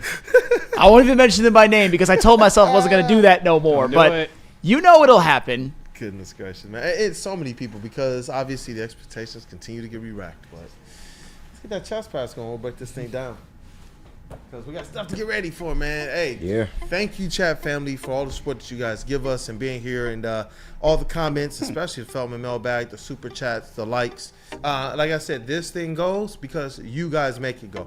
So if you didn't get an opportunity to, go ahead and smash that like button. And I know the day is not necessarily the sunniest, but I'm telling you, stay tapped in with Woodward Sports because honestly, got locked in, forgot what was going on outside, man. Shout out to our brother Matthew Broder and that dude Justin. We got Cavassier Chase in the building. What up, our brother? Hey, what's up, everybody? Hopefully the weather turns around a little bit for us. But like I said earlier, April showers bring May flowers. So, hopefully, like I said, some good weather around the corner. Hope you guys have fun at the Pistons game tonight. Hopefully they get the win, and we'll see you guys back tomorrow. Got this elite booth in the sound booth. Detroit's #1 draft pick. That is KG, Rookie of the Year, MVP. What up, though, brother? Hey, man, chilling, bro. Feeling good. Go Pistons. Tigers gonna get back on that bandwagon. Don't worry about them right now, but they playing good ball right now. And feeling good, man. We almost to the weekend. Let's keep this shit rolling. Shout out to everybody that joined us. Shout out to my team. Love y'all. Let's keep it rolling, bro. Let's keep it rolling. Woodward Sports MVP, JBSmooovv in the TD booth. What up, though? Hey, shout out to everyone in the chat tapping in with us. Shout out to Thomas as well, too. I just seen the breaking news for MSU. They signed forward Caleb Glenn out of FAU, who was averaging 12.6 points per game this past season and 41% from the 3. So, kind of nice. Hopefully, he gets to MSU, and it'll be nice to hear as well, too, for him. Shout out. But come tap in with us at the Pistons game tonight. Shout out, Kate. That slam cover, man. It's going to be amazing. It's going to be amazing. And definitely going to cover it. Shout out to Slam as well for reposting and interacting with the couple of our posts about it as well. Slam Magazine. Shout out to you all. And shout out for covering our guys. They were there. when we were nothing. So I rock with Slam magazine. No, man. Slam is good people, man. Oh yeah. And Fire Mike G, clothes too. Yeah, before I introduce the vet of the squad, vet of the network, shout out Mike G says, Flannel, could you take my mom to breakfast in the morning after she gets to see your citizen discount? I never talked about begging your mom, Mike G. Yeah, but he being funny. Mike G. He just being funny. I think he's offering his mom. And it's funny. There was one more that I really enjoyed, if I can find it. Flannel, what's the age limit on moms for you? What if she's over 70? Here's what I will say. If you make me mad enough, I don't care if she's old. I don't care if she's nothing to look at. Just the satisfaction of knowing what I did to your mom would just be a chef's kiss.